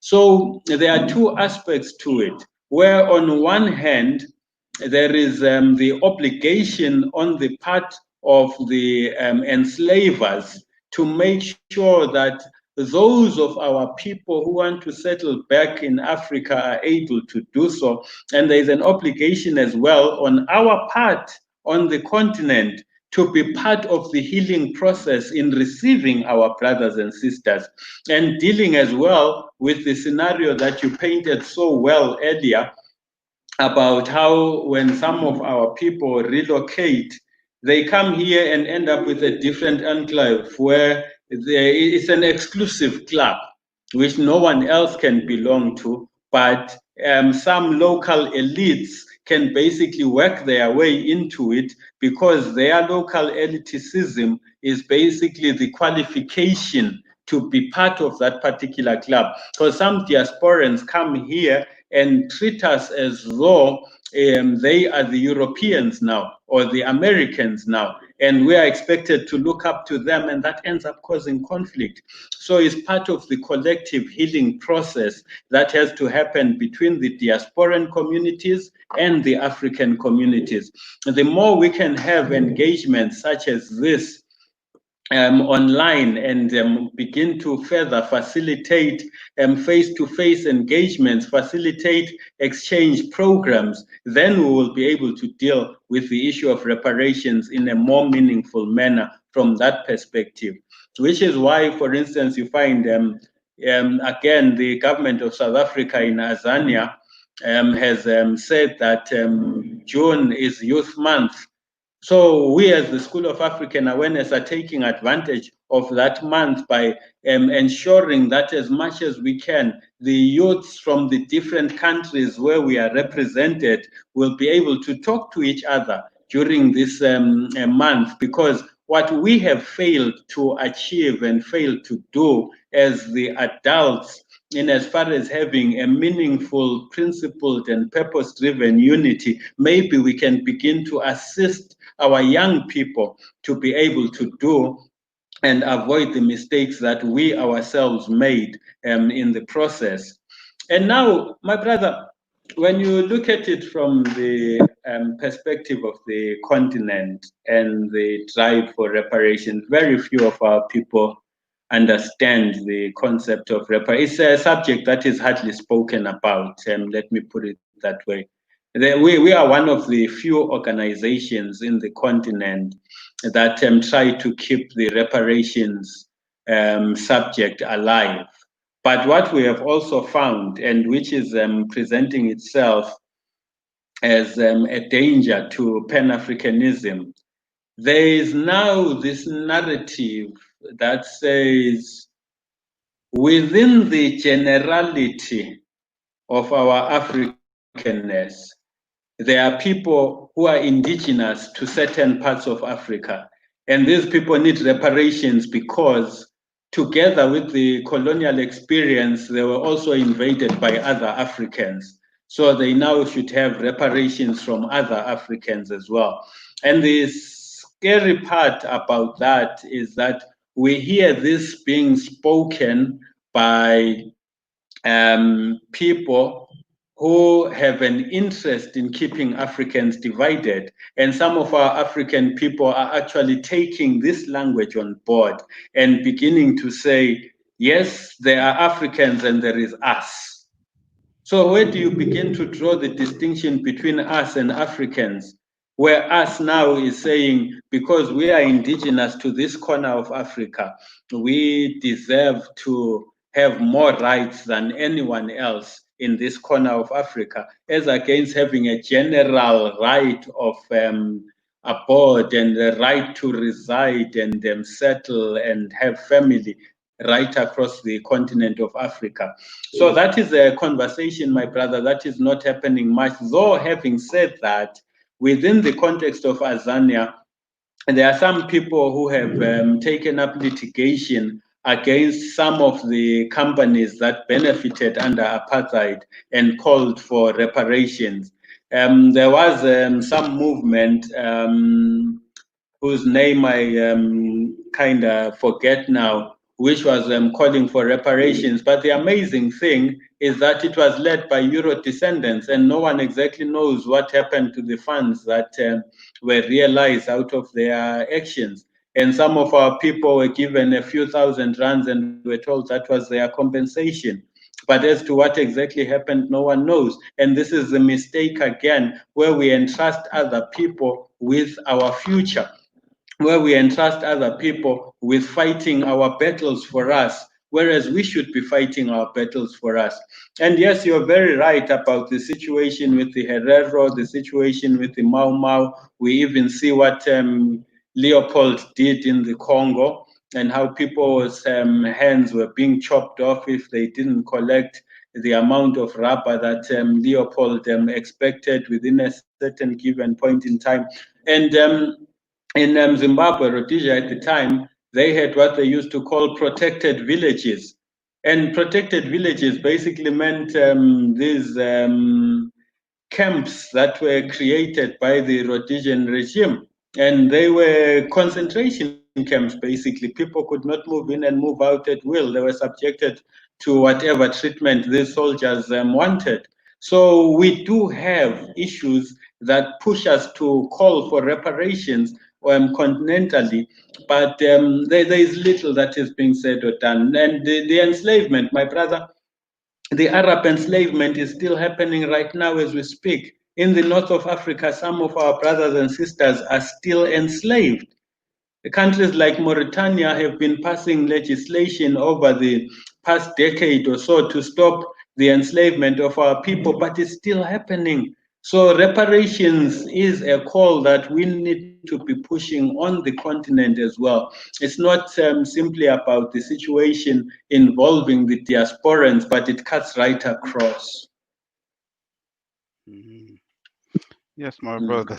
That's um, Yeah, the other point I wanted to bring up was you touched on it also. It's the visa free, the right to travel across Yeah, Africa. Now, I know at Rwanda, was it a couple of years ago when yeah, they produced what they call the African passport, yes, and that supposedly give Africans the right to travel. Now, yes. in my kind of research and trying to monitor the situation, that don't seem to have really been put into effect in no serious Mhm. way. We know we have our little blocks in Africa, such as ECOWAS in the West, which there's movement, visa-free movement between ECOWAS. Now, what I want to know is that the same in Southern Africa, and is that the same in East Africa, that there's some kind of a block that exists where there's some kind of freedom of movement within that region? Because I know Africa wide, although it was being pushed, although it was being promised, it's still a long way away, it seems. My brother, the African passport, we all celebrated when we heard about the advent of an African passport. But our celebrations were cut short when we got to learn that it will basically be something that starts off with the heads of states and presidents, which is something that leads me to always arrive at the conclusion that the African Union, like any other workers' union, looks out for the interests of its members. And the members of the African Union are the heads of states and presidents. That's why they make sure that the privileges that come from that particular entity speak to them and not everyone else necessarily. So it was something postulated in such a manner that it will be some time before it can even impact ordinary people like ourselves. So it's one of those things that are spoken about to give us the impression that something is happening, but in actual fact, nothing is happening. And within the regional blocks, the only one that I'm aware of is the one that you've mentioned, ECOWAS, where it has actually gone a step as to introducing a passport. But as for Southern Africa, the SADC Africa region, no, there is no such thing as freedom, visa-free movement. In actual fact, the sad reality of our scenario, my brother, is that it's easier for people traveling on European and American passports to access African countries than it is for us within Africa to access each other's countries. So we are still caught up in a scenario where we are making it more difficult to forge unity than to have relations with other people who are not Africans. So the whole idea of having an African Union, in as far as the people are concerned, seems to have totally fallen flat on its face. It's not doing any good for us. It's not achieving anything for us. Okay, yeah. And now that brings me nicely on to the other question, which was you mentioned about now the governments in Africa are talking about the opening up of Africa.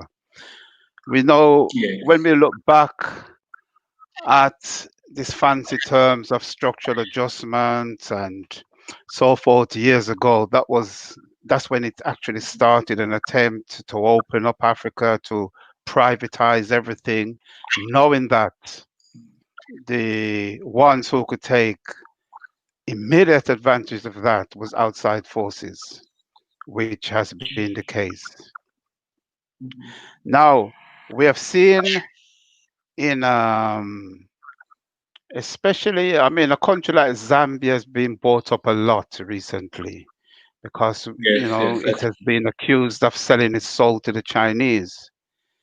To the Mhm. extent I was watching a video yesterday when the mayor of Lusaka, who dared to challenge some Chinese, I think it's a Chinese restaurant, for basically imprisoning their workers.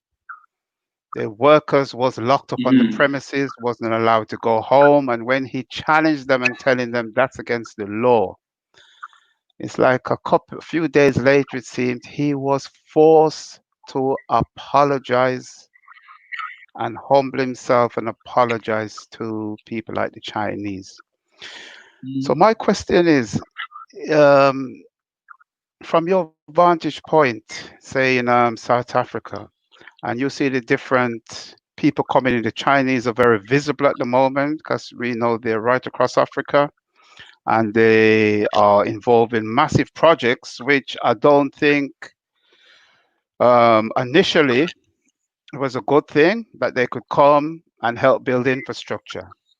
But now, when they are setting up small businesses and putting local African business people out of business, so, for instance, they go setting up chicken farms, they're setting up grocery stores, they're setting up all manner of ideas and undercutting the locals and putting them out of business completely.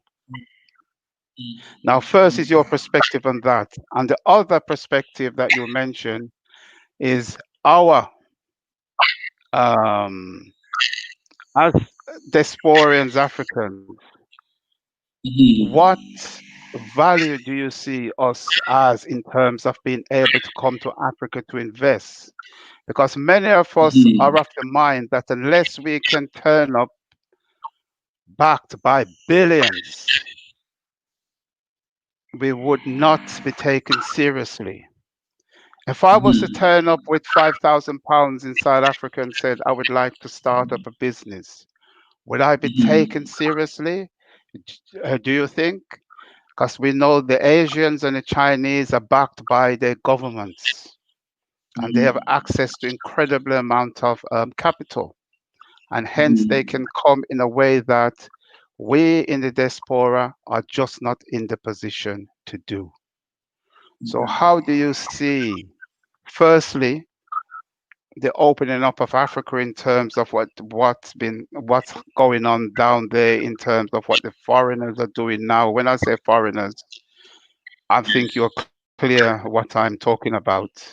Yes, And I am. I also am. the role of the diasporan Africans.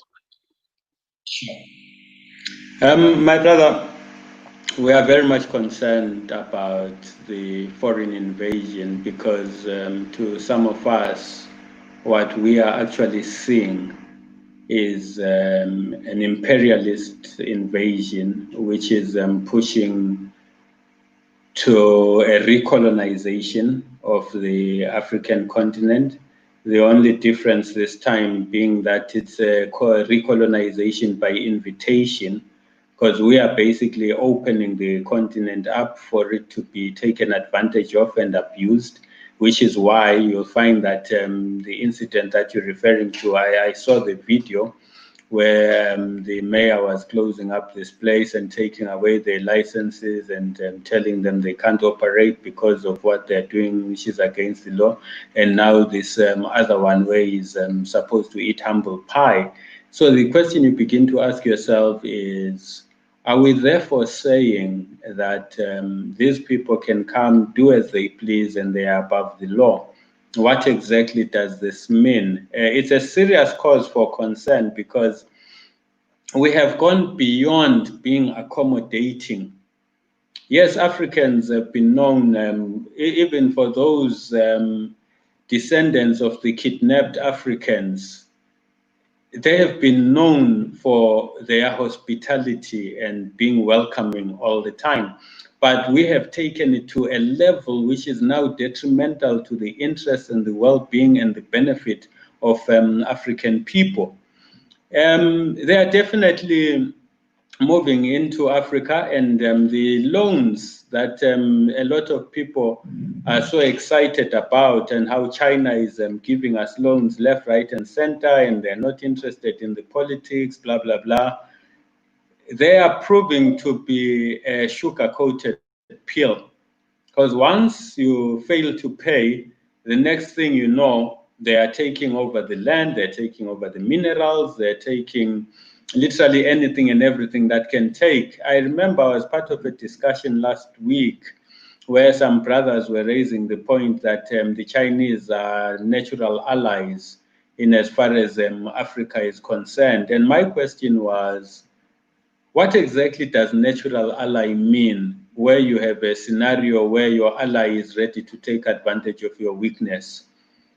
My brother, I can't come to you, find you in a position where you need assistance. I offer to assist, but on condition that I can take advantage of you when you are no longer able to pay me back.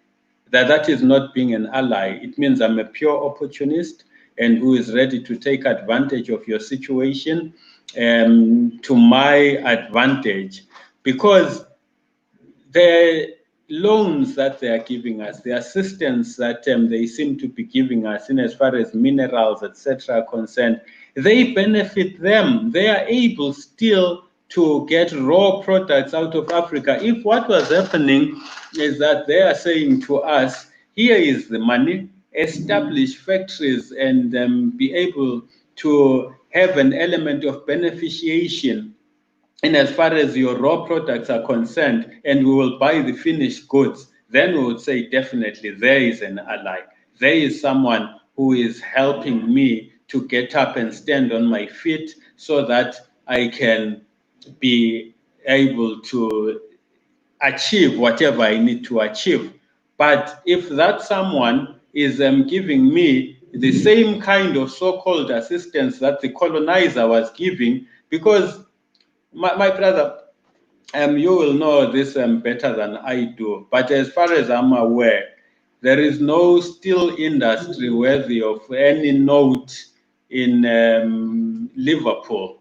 But look at the way that Liverpool basically became one of the most renowned places in the world in as far as steel production. Where were they getting it from? And yet we go and rejoice that these people were doing us good. So now it's the same scenario with the Chinese, that they are taking our raw products. And the sad reality, what makes it even worse with the Chinese scenario, is that they'll take our raw products, and whatever we get back in as far as finished products are concerned, they are so substandard that they don't even last. The things made in China that you buy in Africa will never compare with the made in China goods that are sold in Europe, the UK, and the United States. With us, we get the lowest end of the market goods, so to say. So that is something that is a serious cause for concern. And unfortunately, a lot of our leaders don't seem to be realizing it. Hopefully, the situation, as we've seen with Tanzania and Ghana, that the leadership there is beginning to say, no, no, no, no, no, this is not making sense. President Magufuli in Tanzania actually said, you have to be mad to take such kinds of loans with these sorts of conditions. So there seems to be some awakening that is beginning to happen. Hopefully, it's not a flash in a pan. It's something that will last and will be able to see forward in many, many different ways. And then, my brother, you are very right that the tendency is to see people and rate them according to their dollar value.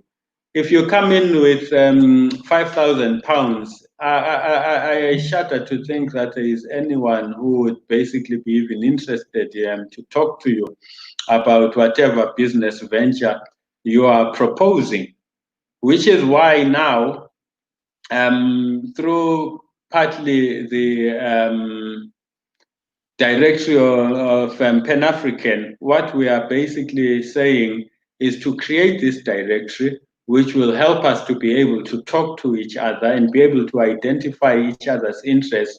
Amongst one of the projects that the School of African Awareness has been talking about, especially looking at the opening up of Africa, is what we call the African Council of Business and Industry, where we are looking at bringing different businesses together and addressing especially our so-called small to medium enterprises so that they can also be able to take advantage of the economic benefits of the opening up of Africa. But, my brother, there are two aspects of looking at this investment relationship between the diaspora and the continent. Part of it is that you in the diaspora are a good market for African products. So the necessity to have a linkage whereby even in your foodstuffs, I bet you the food, especially some of the traditional foods or the foods grown especially by the so-called subsistence farmers in Africa, is much healthier than a lot of the food that you can buy anywhere in the West. So there is that possibility of linking up from a perspective where if you cannot invest in as far as putting money into the African economies directly, you can invest by buying goods from Africa. You can buy, for instance, you look at people who still celebrate Christmas, and even for those who celebrate Kwanzaa, instead of buying presents made in China, you can buy presents made in America. How much of our money is spent during that time period? How much of our money circulates within that economy that still oppresses our own African people? Whereas if we begin to organize ourselves in such a manner that we know who is supplying what from the continental side of things, and we know what we are shipping to the US, we are shipping to the UK, we are shipping to different countries in Europe, we are shipping to China, to India, to Australia. We have a huge market if only we can begin to see each other as a nation. And by so doing, we are therefore opening up space for investment such that when you come with your £5,000, it can maybe help the lady who is making baskets on the street. They can buy their beads, make their baskets and do whatever. And you take those and you sell them and you send the money and they begin to grow in these little steps that they can. Yes, if you are looking at it as individual to individual, it's something very, very small. But once we structure it as an entity, then that becomes a big thing. Okay, now time has caught up with us. There was one more point that I wanted to bring up, that you mentioned. We're looking at the Yes, my brother. African Union now. Um, Mhm. as you know, a few years ago it was the Organization of African Unity started off with, and now it's the African Union. Yes, yes, Now, within that, now concerning the diaspora, there was a spot put aside known as the sixth region yes. that the diaspora was supposed to have representation in Africa. Now, as far as my knowledge goes, um, that spot is still there and it's not fully functioning. I know of certain individuals from certain countries that would go out and say they are speaking on behalf of Africans in the diaspora in the sixth region. But the truth of the matter is, we don't know who they are. We don't know who elected them. We don't know who they report back to because we have nothing to do with them. So as it stands, the sixth region there is just like an empty chair to us sitting there waiting to be filled. Now, from your perspective in Africa, how do you see the sixth region? And is it something that is accepted on the continent that diasporan Africans should have an input into the African Union?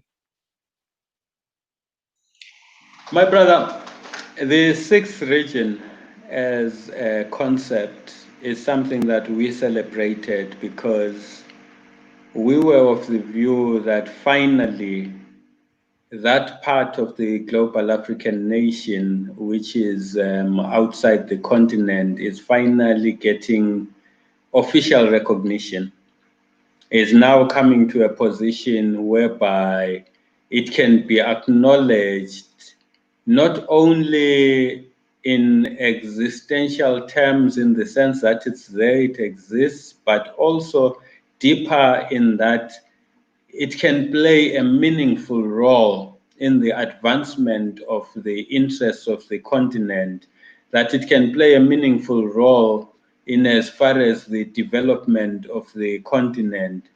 But unfortunately, as you very, very correctly put it, the people who ended up perceived as the representatives of the diaspora ended up being the in ways that no one can quite fully understand, in the sense that they were not elected by anyone. And it's one of those things whereby I can be arranging a conference and I say, I'm inviting Elder Bini to come and speak, and then turn around and say the Pan Africanists of the UK were all represented, simply because I know Elder Bini as an individual.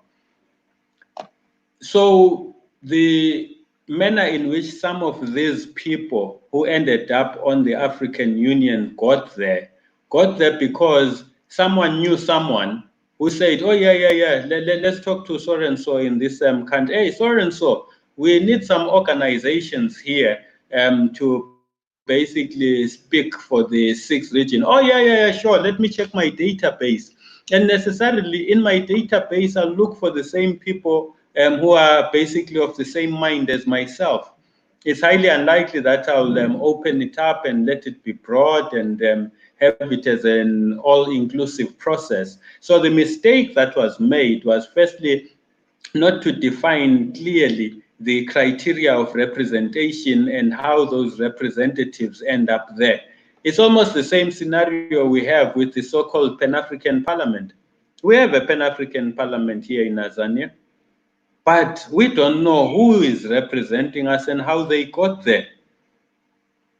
And in some cases, you find people who belong to political parties which have nothing to do with Pan Africanism sitting on a Pan African parliament. How does it happen? How do you have a situation like that? How do you have, for instance, a Nazi sitting on a Jewish parliament? And here we have people who are anti-Pan-Africanism sitting on a Pan-Africanist parliament. How can they take us forward? And further, my brother, one of the major compromises which will always bedevil the African Union is the fact that we have the so-called Arab countries that belong to the Arab League and also belong to the African Union. It's not possible. At some point or the other, their allegiance will fall to one side or the other. And in this particular instance, it falls to the Arab League. That is why they can do what they're doing to African people on the continent of Africa. So the sixth region was a good idea, but when it comes to implementation, I don't think it was properly conceptualized. Okay, my brother. Afraid that time's beating us. But again, my brother, I It's been thank you good. very much for coming on today. And I'm sure those who viewed, all the viewers who viewed in today would have been glad they did, because there was a wealth of information. And you were so clear and precise in your answers. There wasn't no waffling, there wasn't going around the bush. You got straight to the point, which is what we would like. So, my brother, I look forward as a member of the PACM and as with your organization. I know you mentioned to me about the Africa Youth Day, which is coming up in Yes, my June, brother. I believe, Yeah. and especially you want to do something around Soweto Day. Could you just elaborate just a little bit on that just before we close? Sure, thanks, my friend. Yeah, what's happening is that June 16 has always been a commemoration of the Soweto uprising, which basically was one of the defining moments in the fight against the apartheid regime here. And it's still on the calendar. But what has happened now is that it has been watered down and simply called Youth Day. It's no longer the Soweto Uprising Day, and we feel that the government of South Africa has deliberately made sure that it takes it away from Soweto Uprising and calls it Youth Day, because once you call it Youth Day, you are forced to identify with Azania. You are forced to identify with the forces behind the planning of the day and the execution of the day, which in this particular case is the Pan Africanist Congress of Azania.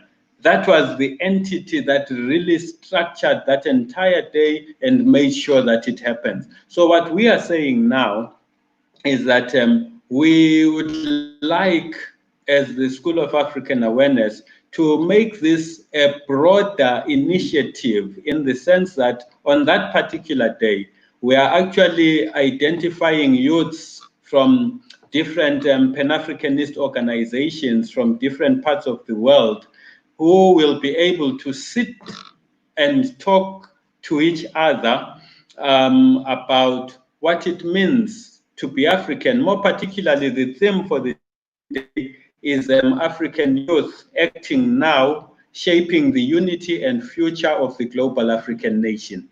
So we basically want the youth to talk to each other about what they are doing in the here and now and their role in as far as shaping the unity and the future of Africa. Because the mistake that has been made consistently is to basically ascribe the responsibility for African unity to so-called African leaders who are failing us left, right, and center. And because the government of South Africa in Azania has decided to dub the month Africa Month, the theme for our month is basically repositioning the youth in the quest for African unity. African liberation and unity. So we are basically saying during the days of enslavement of the African, those who were kidnapped were mainly the youth. During the days of the fight against the colonial oppressor, those who went to fight were mainly the youth. But now we are hardly seeing the youth at the center of the fight for the liberation and the unification of Africa. So the theme is repositioning the youth. We want to reposition the youth at the center of the quest for the liberation and unity of the continent. And we will be talking to each other about what they are doing, how they're doing it, and how we facilitate and enhance that collaboration, and how they can also be involved in the project to create a directory of organizations across the world that speak to Pan-Africanism and coordination thereof. Okay, thank you very much, my brother. Unfortunately, we've run out of time now, but I'm just thanking everybody who tuned in today. And remember, we are on each Sunday between the hours of 6 p.m. to 8 p.m.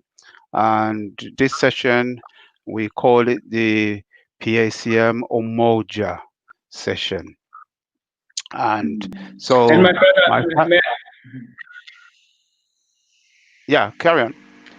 yeah, sorry. Yeah, what I'd like to say is for those who might be interested in taking part in any of our activities during Youth Month, your contact details are at the bottom of the YouTube page. Am I correct?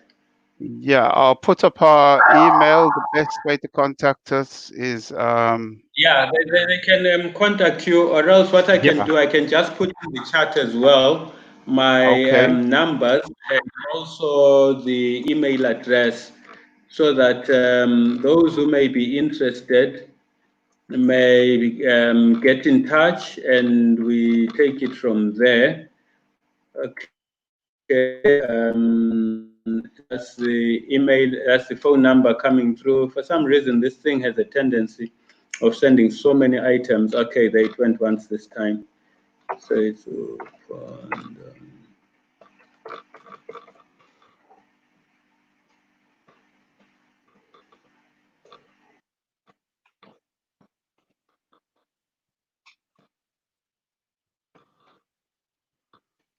Okay. I'm good. Okay. Let Okay, me. that's it, my brother. They can contact us through that, but they can also contact you. And because, like, we have basically said that it would be good for us to do a collaborative program. I'm looking forward to us collaborating on that day, my brother. Okay. Yeah. Let me just get this up on the screen so they can see it. Yes.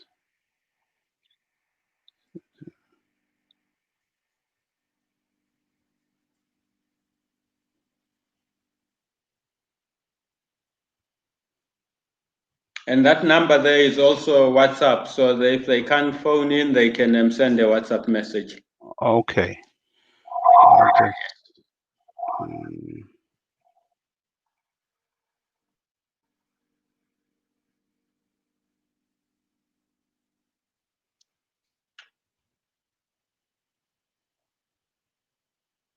okay. I'll put this one up. So.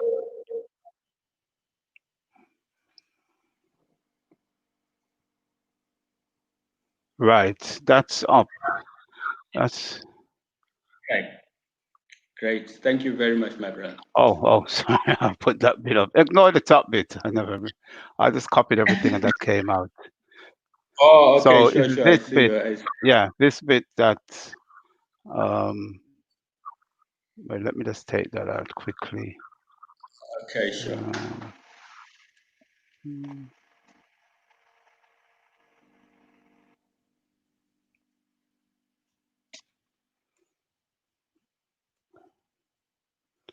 okay, save it. Okay, right. Okay, great. Yeah, so Now that's